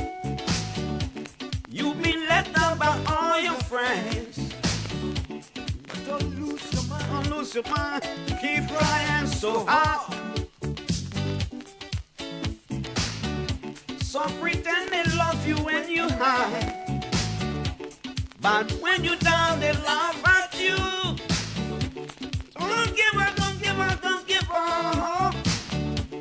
As long as there is life, just got to be who. Keep on trying. Forever and ever. Keep on trying. My brother, Don't give up. Keep on trying. Keep on trying.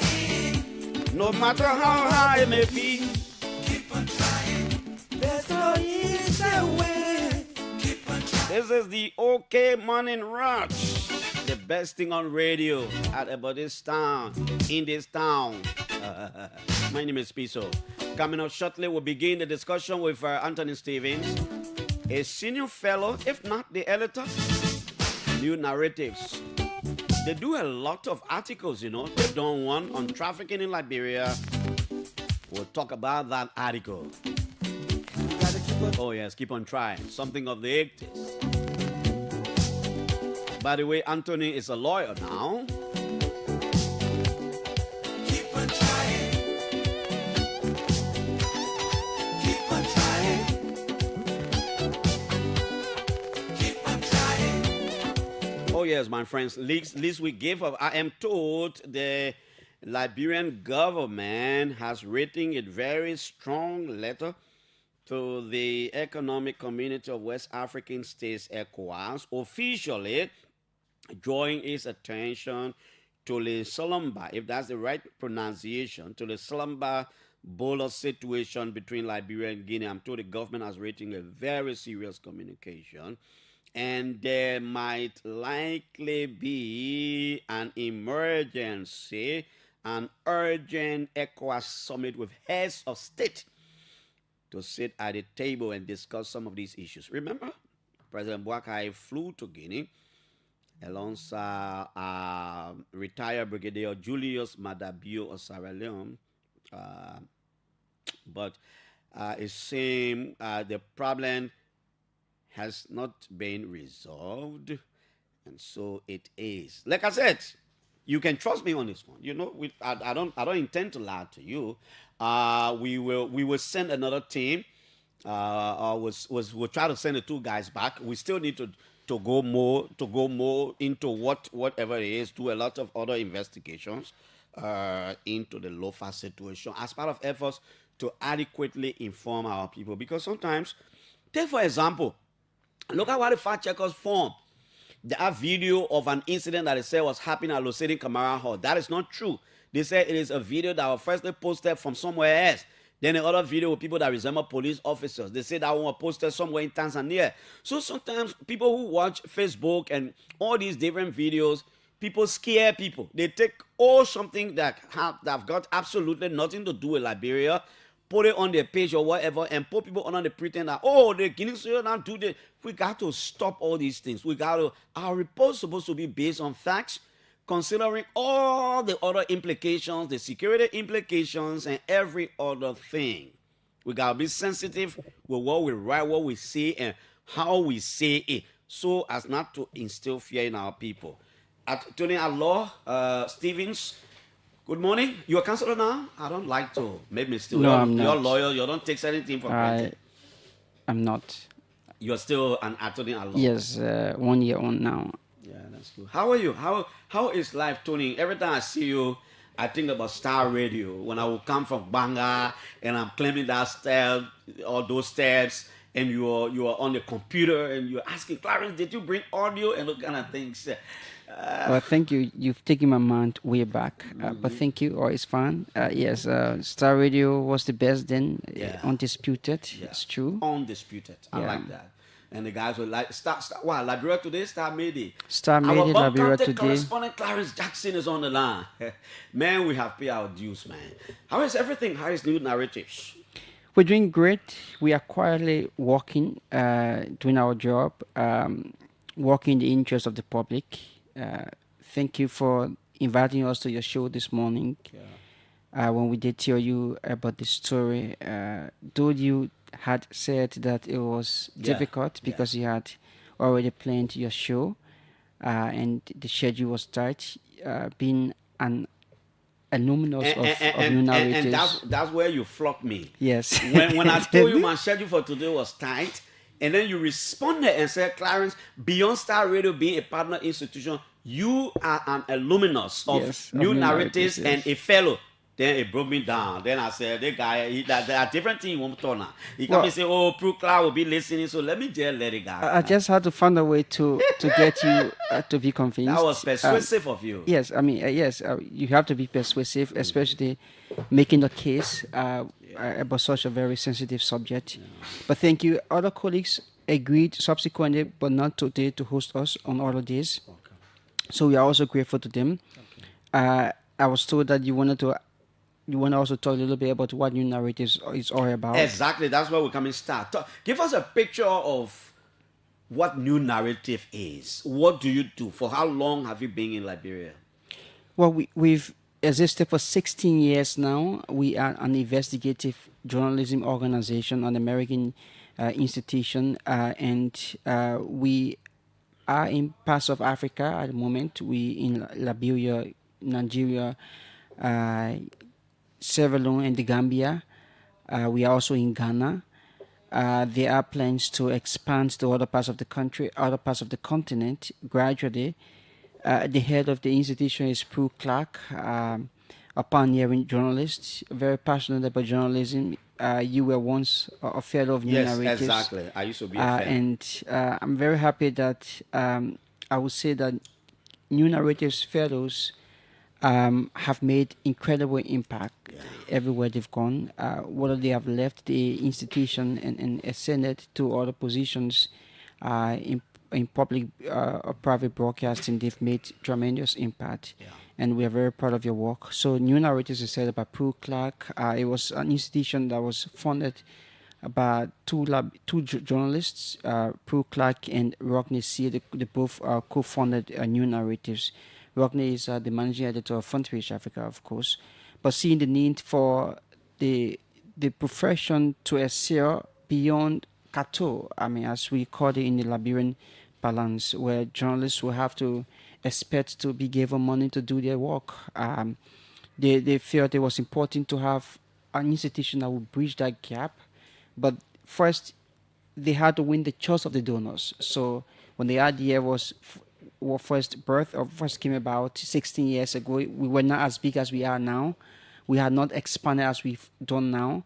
But the goal was to make sure that the best journalists were recruited and the best journalists would stay in journalism and would do journalism, people-centered journalism, and thanks to their thoughts, to their ideas, that has gained tremendous traction, that has gained tremendous interest, and so over the time, initially it was an all-women driven institution, but over the time it's transformed. Now we have male colleagues who are in the program, and initially it was only about Liberia, but like I mentioned earlier, we are in other African countries. There are plans to expand further.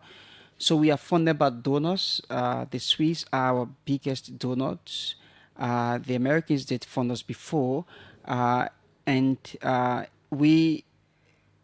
the object of what we do is to ensure that we speak to the bearers, we speak to ordinary citizens, those who are impacted by decisions that are taken by policymakers.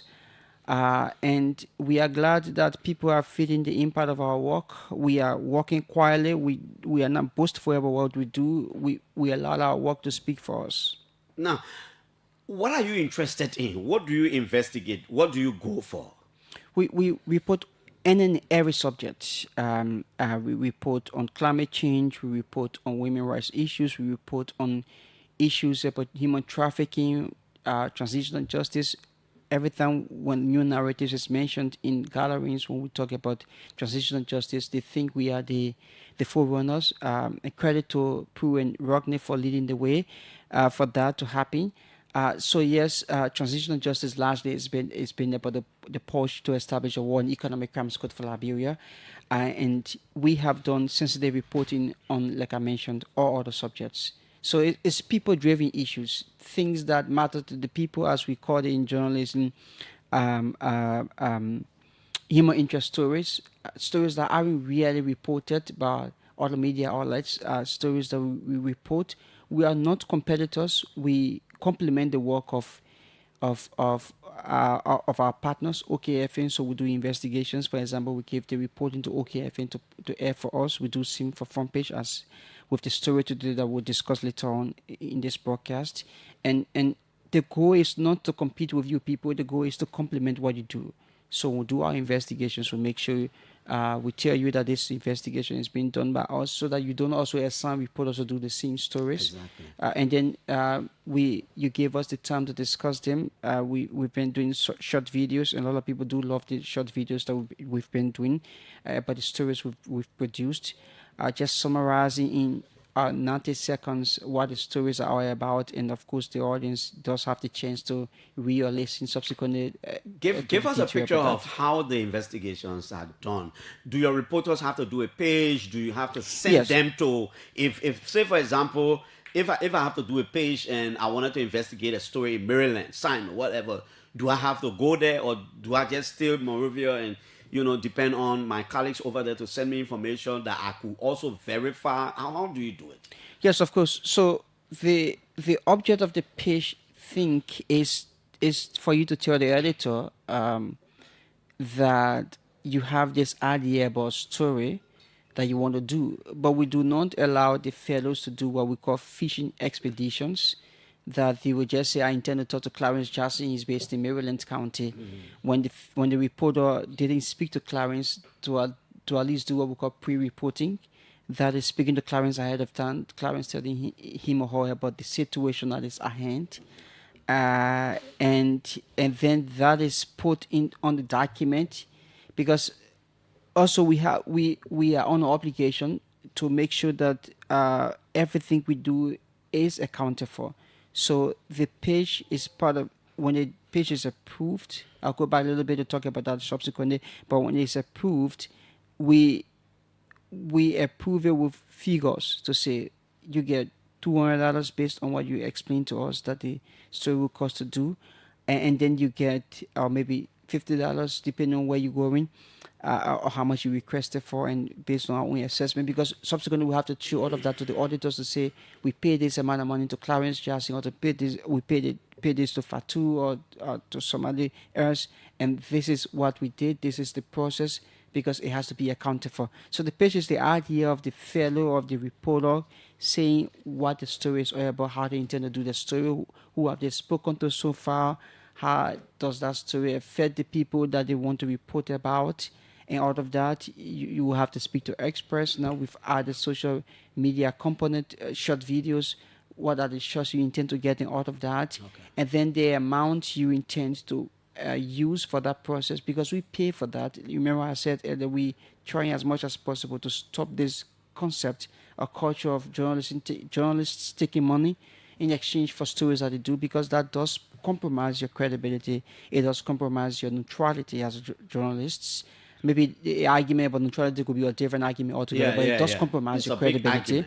But again, like I said earlier, you are saying to the editors that this is your point, this is your intention, this is what you intend to do, and then you say to the editors what you've done so far. You've spoken to, maybe there's a situation of the lack of safe drinking water in Plebo, for instance, and you went there, did some pre-reporting, spoke to the residents that they're drinking from the creek, they don't have access to clean and safe drinking water. You spoke to experts who are working in the sector, water, sanitation, and hygiene sector, and then you intend to spend 4 days in Plebo. You've already done an assessment of the guest house. Maybe it costs $50 now. Things prices have increased, so maybe it will be $70. And we ensure that what you're saying to us is accurate, and then that is approved. So it's a whole process. It's a whole process. I remember when I was a fellow, there was a particular incident I will never forget. You know, there was an investigation I was doing on the Polopala massacre in Bong.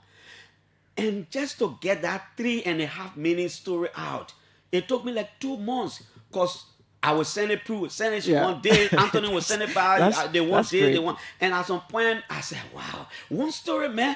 But when it came out, it was a masterpiece. Yes, I mean, it's a rigorous process. It's true that it can be vexing sometimes, it can be annoying, but it's important. Very because annoying, man.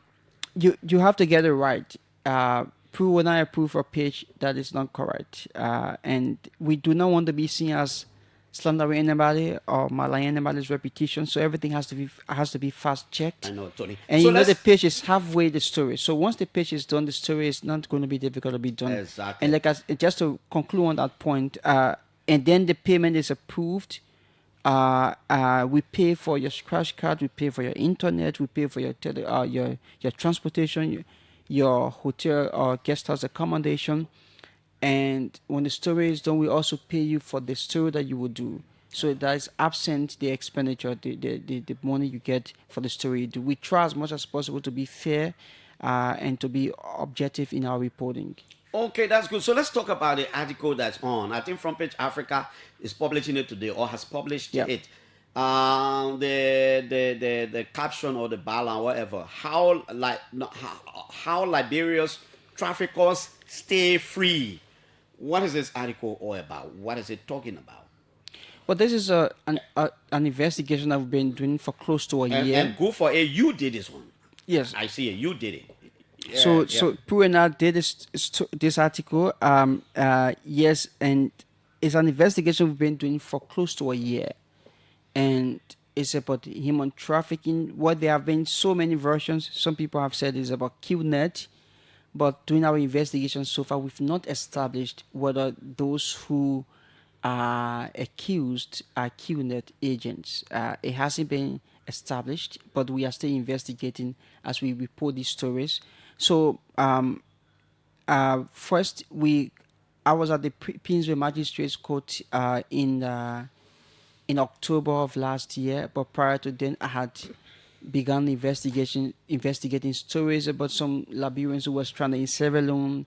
Some of them had returned. They had followed some of the reporting we did on human trafficking on some women who were stranded in Oman before, around 2020 and 2021 downwards, up to 2023. And they told us about their accounts, about what happened, that they were kept in large compounds in Freetown, and they were taken there by their fellow Liberians who made them to believe that they were going to travel to Canada. Some of them say Australia. So they were stranded, and the Sierra Leonean police, after they got information that strange people were just leaving their communities in the morning in large numbers and then returning evening hours, they became alarmed by that, and also they went on one morning and raided the place. So one of the people who came out of that place came and spoke to us about her experience. She said she was taken there by her niece. The lady deceived her that she was in Canada and spoke to her on a Canadian number, allegedly. That's what she said to us. And so we were tracking that and we're following that. There was another case about some Liberians who were also being held up in Lagos, Nigeria. But this one about the 51 victims came about after 51 victims. Yes. Wow. Including men and women.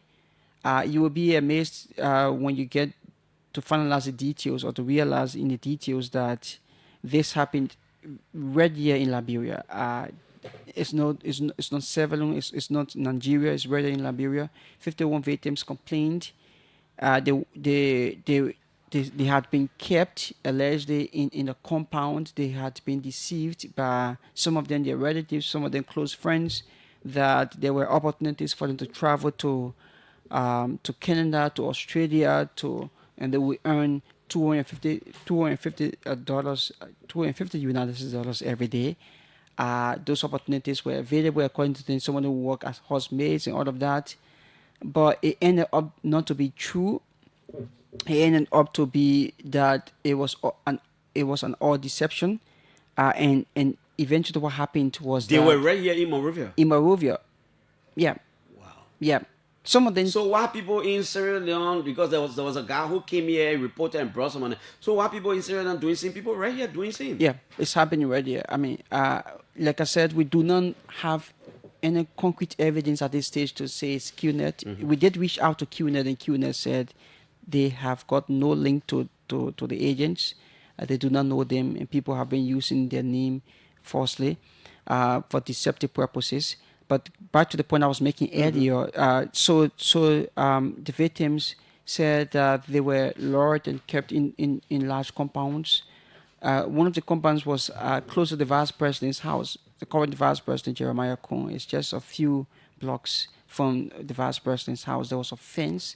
I did go there last year to investigate for myself. And when we got there, the place had been ransacked by the police. But before then, the women and the men had complained that they were being ill-treated, they were being tortured, they were being starved, no food. One of the women died, Ophelia Mewe. That was what the victims told us. That right there? Yes. They were being ill-treated by the people who trafficked them. They alleged captors, yes. They were being ill-treated by them. And then they also said that they were made to call their family members to tell them that they were in Canada and life was okay with them and all of that. So they said that on one morning they decided that they were angry after they couldn't know the whereabouts about Ophelia. So they became agitated. The vice president, security personnel heard the loud noise and moved in, and that was how they got free. And then they subsequently went to the Pinsville Magistrates Court to complain what had been going on, and the subsequently 11 people were arrested, and the police stepped in and the police investigated. But there are several points to this story. Before I lose track of that, let me just go to them quickly. One, the women said most of the people who are victims are women, and they complained that one of the women said, at least 4 of the women said they had been raped. They complained to the police. They investigated the matter. They said they were taken aback after one of the women said her statement that she had given to the police was omitted, and we spoke to prosecutors in the Pinsville Magistrate Court who had raised concern about that. They had complained also about this issue, and the officer that they named was the head of the anti-human trafficking section at the Liberia National Police, Dogma, and they said that they had protested that her statement had been removed from the statements that were taken by the victims, and that became a big issue. They were outraged about that, and subsequently it took long. To date, the status of the case is unknown because last October, by that time, they had hoped that the case would make it to the next term of court, but that's not the case. So it's been 2 terms of court. The case has not been heard. We went to the Table of Justice on several occasions to follow up on this case. First, it was reported, or we were told, by the head of the prosecutors responsible for anti-human trafficking at Criminal Code A, Sumukutu Akwe, that they first had to hear the case involving rape before the case involving trafficking could be heard. And then we subsequently followed up, and we realized from Councillor Acid George, who is the head of the Sexual Gender-Based Violence Division of the Justice Ministry, and also assigned with Criminal Code E, that the file had left him and had gone to the prosecutors at Code A, but that there was no sufficient evidence to prosecute for rape, so they would try for human trafficking. But at some point, they will amend the indictment to include rape and the human trafficking charge. But at the time, so the jury the sitting of the grand jury had ended up to the time we were investigating this, and Akwe did admit that if they had the resources, they will ensure that a special grand jury was impaneled to be able to ensure that the indictment is due. Because just to simplify that to the public, before an indictment is due, there must be a grand jury that the prosecutors will go to. They will go to this grand jury to say, this group of citizens, to say to them, we have a case against Mr. X, or we have a case against 5 persons. We believe they are known to have committed these crimes, and we want you to indict them. It's possible they can take witnesses alone to go and testify before the grand jury, and the grand jury will issue an indictment based on probable cause. If the grand jury is convinced that the crime was committed and the evidence that was presented by the prosecutors in that session or a hearing was sufficient enough, then it will ensure that an indictment is issued, or the true bill, as we call it in law. If they didn't agree, then they will issue what we call in law bill of ignoramus. That means they do not agree, and then there will be no indictment issued.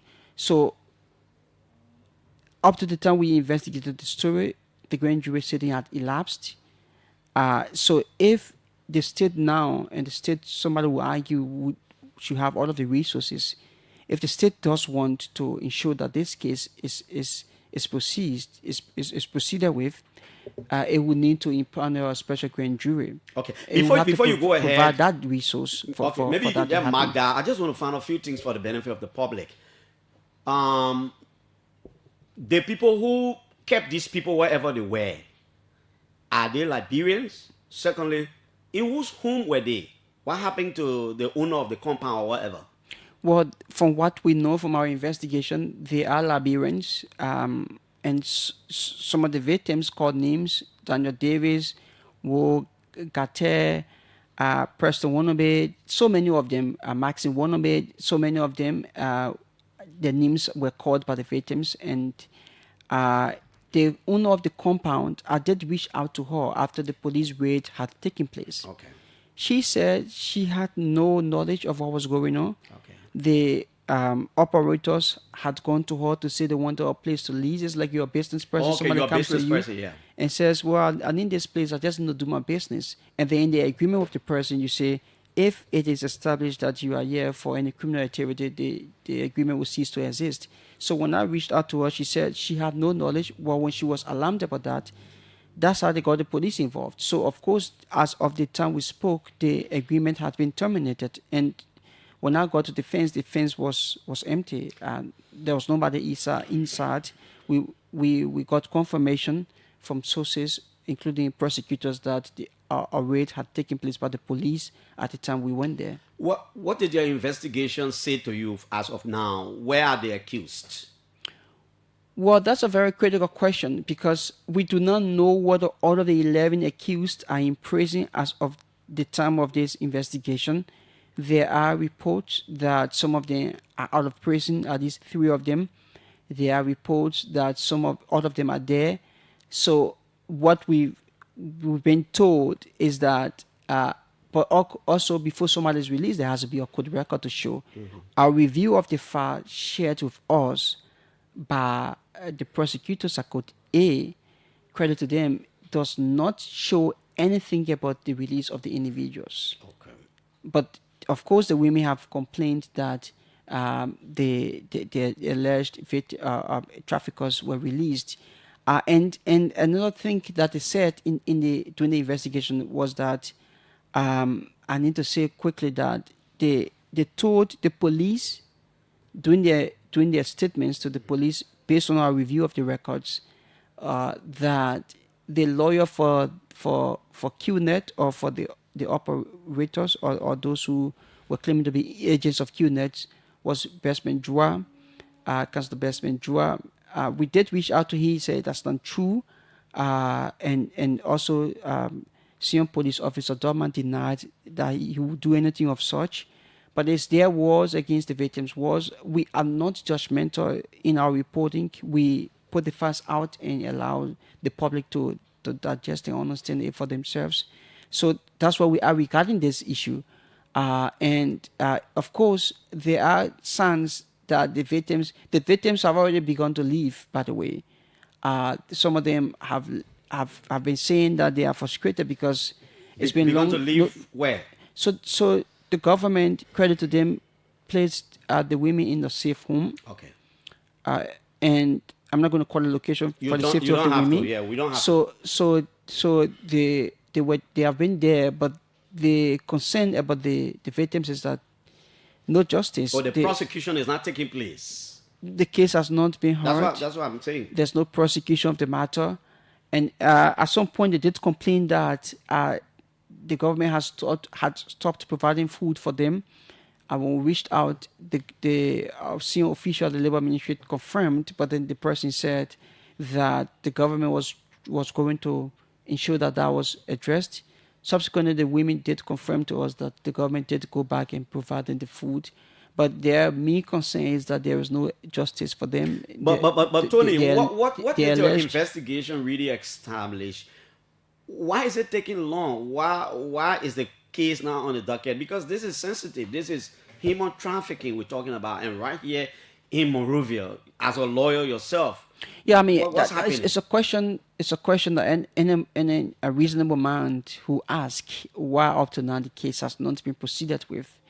Well, what the prosecutors at Court A told us was that first they wanted the case to be dealt with, the rape component to be dealt with at Court E, and then they will try the human trafficking component. But this current term of court is elapsing. So the chances are that the accused could be bailed because it's the right to bail, and they could flee the country because there's a precedent case. There's a guy called Cephas CDB. We followed that in 2022, and this involves a very famous human rights advocate who had gone to serve as a guarantor for Cephas, and he fell in trouble because Cephas fled the country. Up to now, they did not know the whereabouts of Cephas.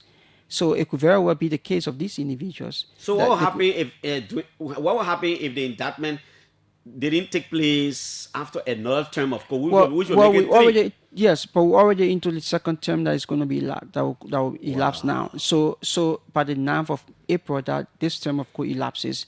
So it gives the defendants the right to make an argument to the court, to make a motion to the court to say, well, it is against our right, through the lawyer, that is. Through the lawyer, yeah. It is against our right to be held in prolonged pretrial detention. The case has not been heard. Release us. But the state does still have the legal authority to ensure that they can be rearrested and prosecuted, even if they are released. So the government has a lot. Do we have an exclusive court to prosecute human trafficking offenses? Yes, in Monrovia, in most of the county, in the circuit courts, of course, the circuit courts can hear human trafficking cases, but in most of the counties, criminal court A and criminal court B. But largely, most of the cases have been tried in criminal court, court A. Criminal court B, I think there's only one case I know of, the Maria Lucan case, the woman who was found guilty for trafficking boys that she said she had adopted to go play football in Europe. I'm sure you're aware of that case. It's been long. But I think that's the only case I know of. But most of the cases, aside from that, all the cases have been tried in criminal court A. But it is not the court's prerogative to go and bring the case. It is the prerogative of the prosecutors to say, we have this and we need to prosecute this. So in this case, is it the prosecutors or the prosecution team that is not, I mean, who's delaying? Well, the prosecutors are saying that so there's a case now, I think there's a sentence hearing today for that case involving 5 women who are accused of trafficking their children and the children of their relatives to Burkina Faso, Mali, and to Burkina Faso and Mali. And they were found guilty 2 weeks ago by the petit jury. The petit jury unanimously found them guilty and said that they had trafficked those children, 14 children. So the question was, although that is a good case, the case involving these 51 victims carries more weight and magnitude and involves some serious crimes. Why wouldn't you prioritize this one over that one? The prosecutor's argument or the prosecutor's defense is that the case you are talking about involving the women and the children came first. Therefore, it had to be advanced, it had to be proceeded with before the case involving these 51 victims. That is the argument. Okay. Anthony Stevens is the senior editor at New Narrative. He's senior our guest correspondent and assistant editor. Assistant editor, sorry. He's all over the place. He covered most of the prosecution of Liberian war laws with some reporters, whether it was in France or other places. New Narrative they've done an article about human trafficking in Reye, Monrovia. I'm shocked. The last time we had people in studio here, they were talking about Freetown, how is it going on there, that they will have some right here in Monrovia, and 51 persons were trafficked, and they were here pretending but they can do it against their own way. The people can tell and say, you'll call your people and say you're in Canada, then they have to talk that they're in Canada, they have to do all kinds of things. They said they had no option. If you are being held, And they say they can tell them what to say. They will be right by you. In confinement, solitary confinement, you are being punished and you are being coerced to do it. You probably wouldn't want to reject it. But you know, Tony, what I can be thinking, imagine 51 persons, right? Right in Moravia. Do they have to allow them, keep them out long? The same way they broke out in North, why couldn't they do that? I mean, I'm just imagining. It's a very good question. Yeah, I'm just imagining if we have 51 in this fence, and the people continue to lie to us that we in Canada, we know we in Canada, will we just be quiet and the people treating us, they starving us right here in Montreal? And then also the security personnel of the vice president only got to know after the noise. Yeah, after the noise was heard. So why couldn't they make that noise? But also the one question is, suspicious movements may have been taking place. People going in out of a particular fence, exactly. And security probably should have known. Yeah, besides the security knowing, my kind of thing is to have 51 persons somewhere and you're just quiet. They are just treating you the way they want to treat you. You're in talking on this. Oh man, I can't. Maybe I'm talking out of I mean, no, any reasonable person. But no, I don't think so. I was shocked. We will blow it up. It's nothing about ignorance. Any reasonable man who would raise similar questions. Yeah, like nobody chanting. I know they can chant. They made them confused. I mean, there was a lady we spoke to, one of the victims, who said she had spent $16,500 United States dollars.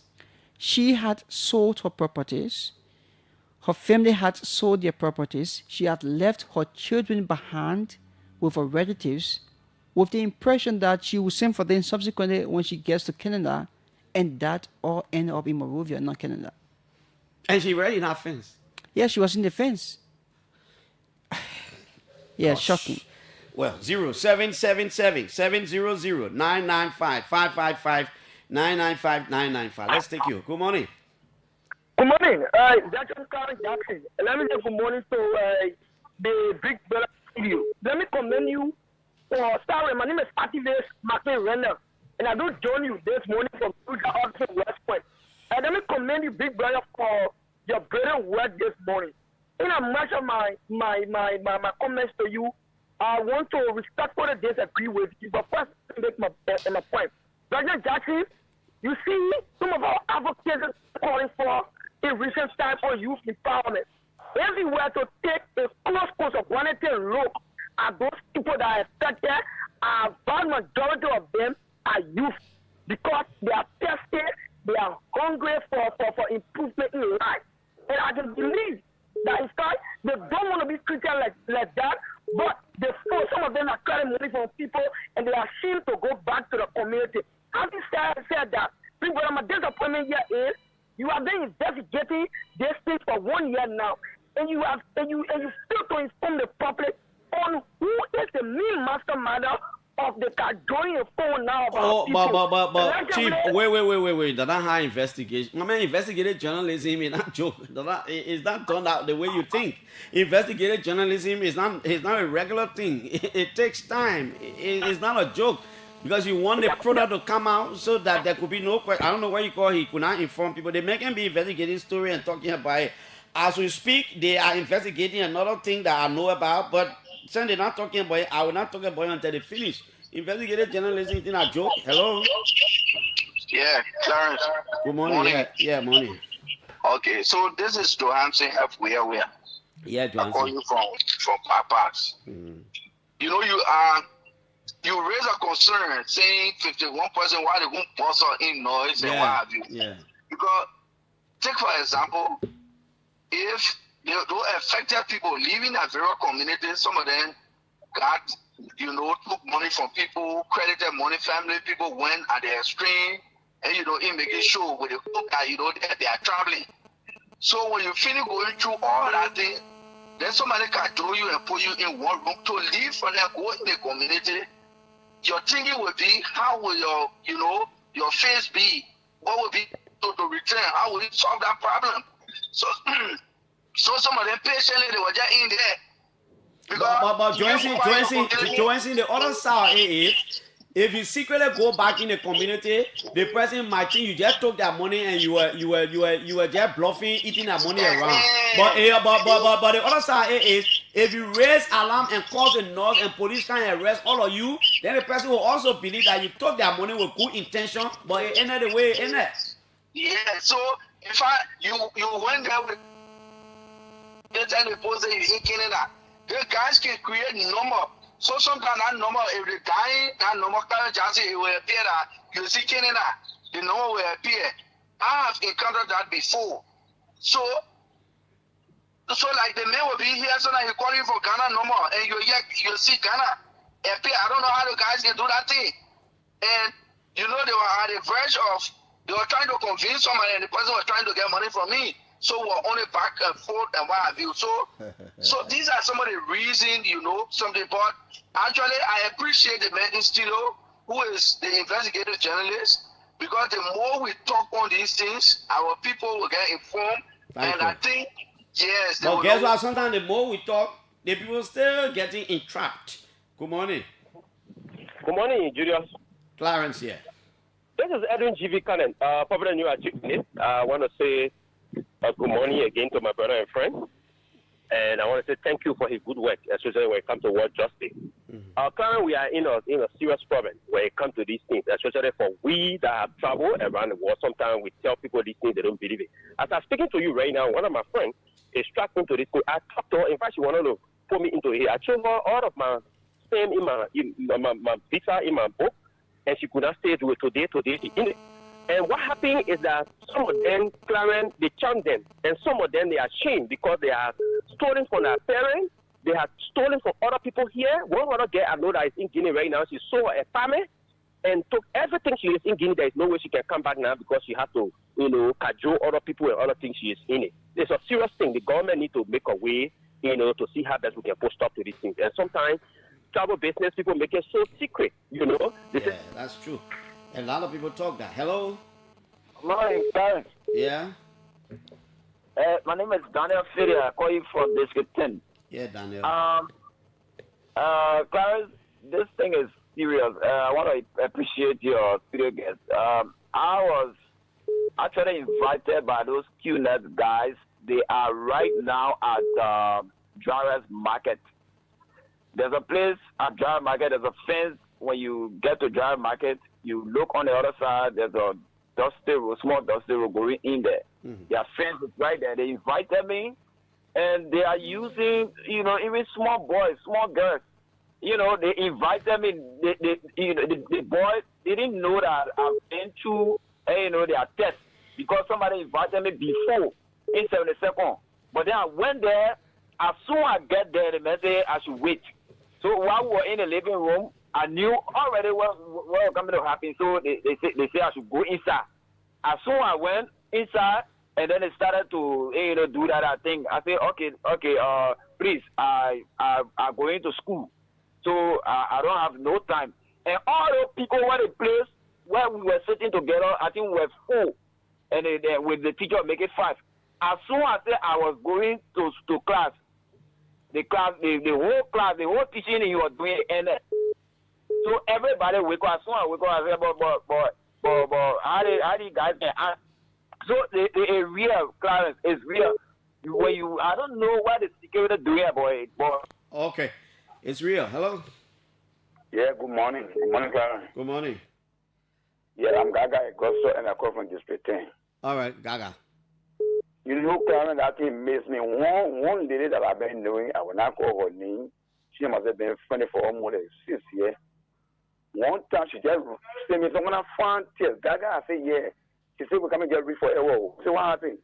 She said, can't do it. We'll offer. Everybody will have me with that queen, have me offer. And that morning I just told by, I just went there.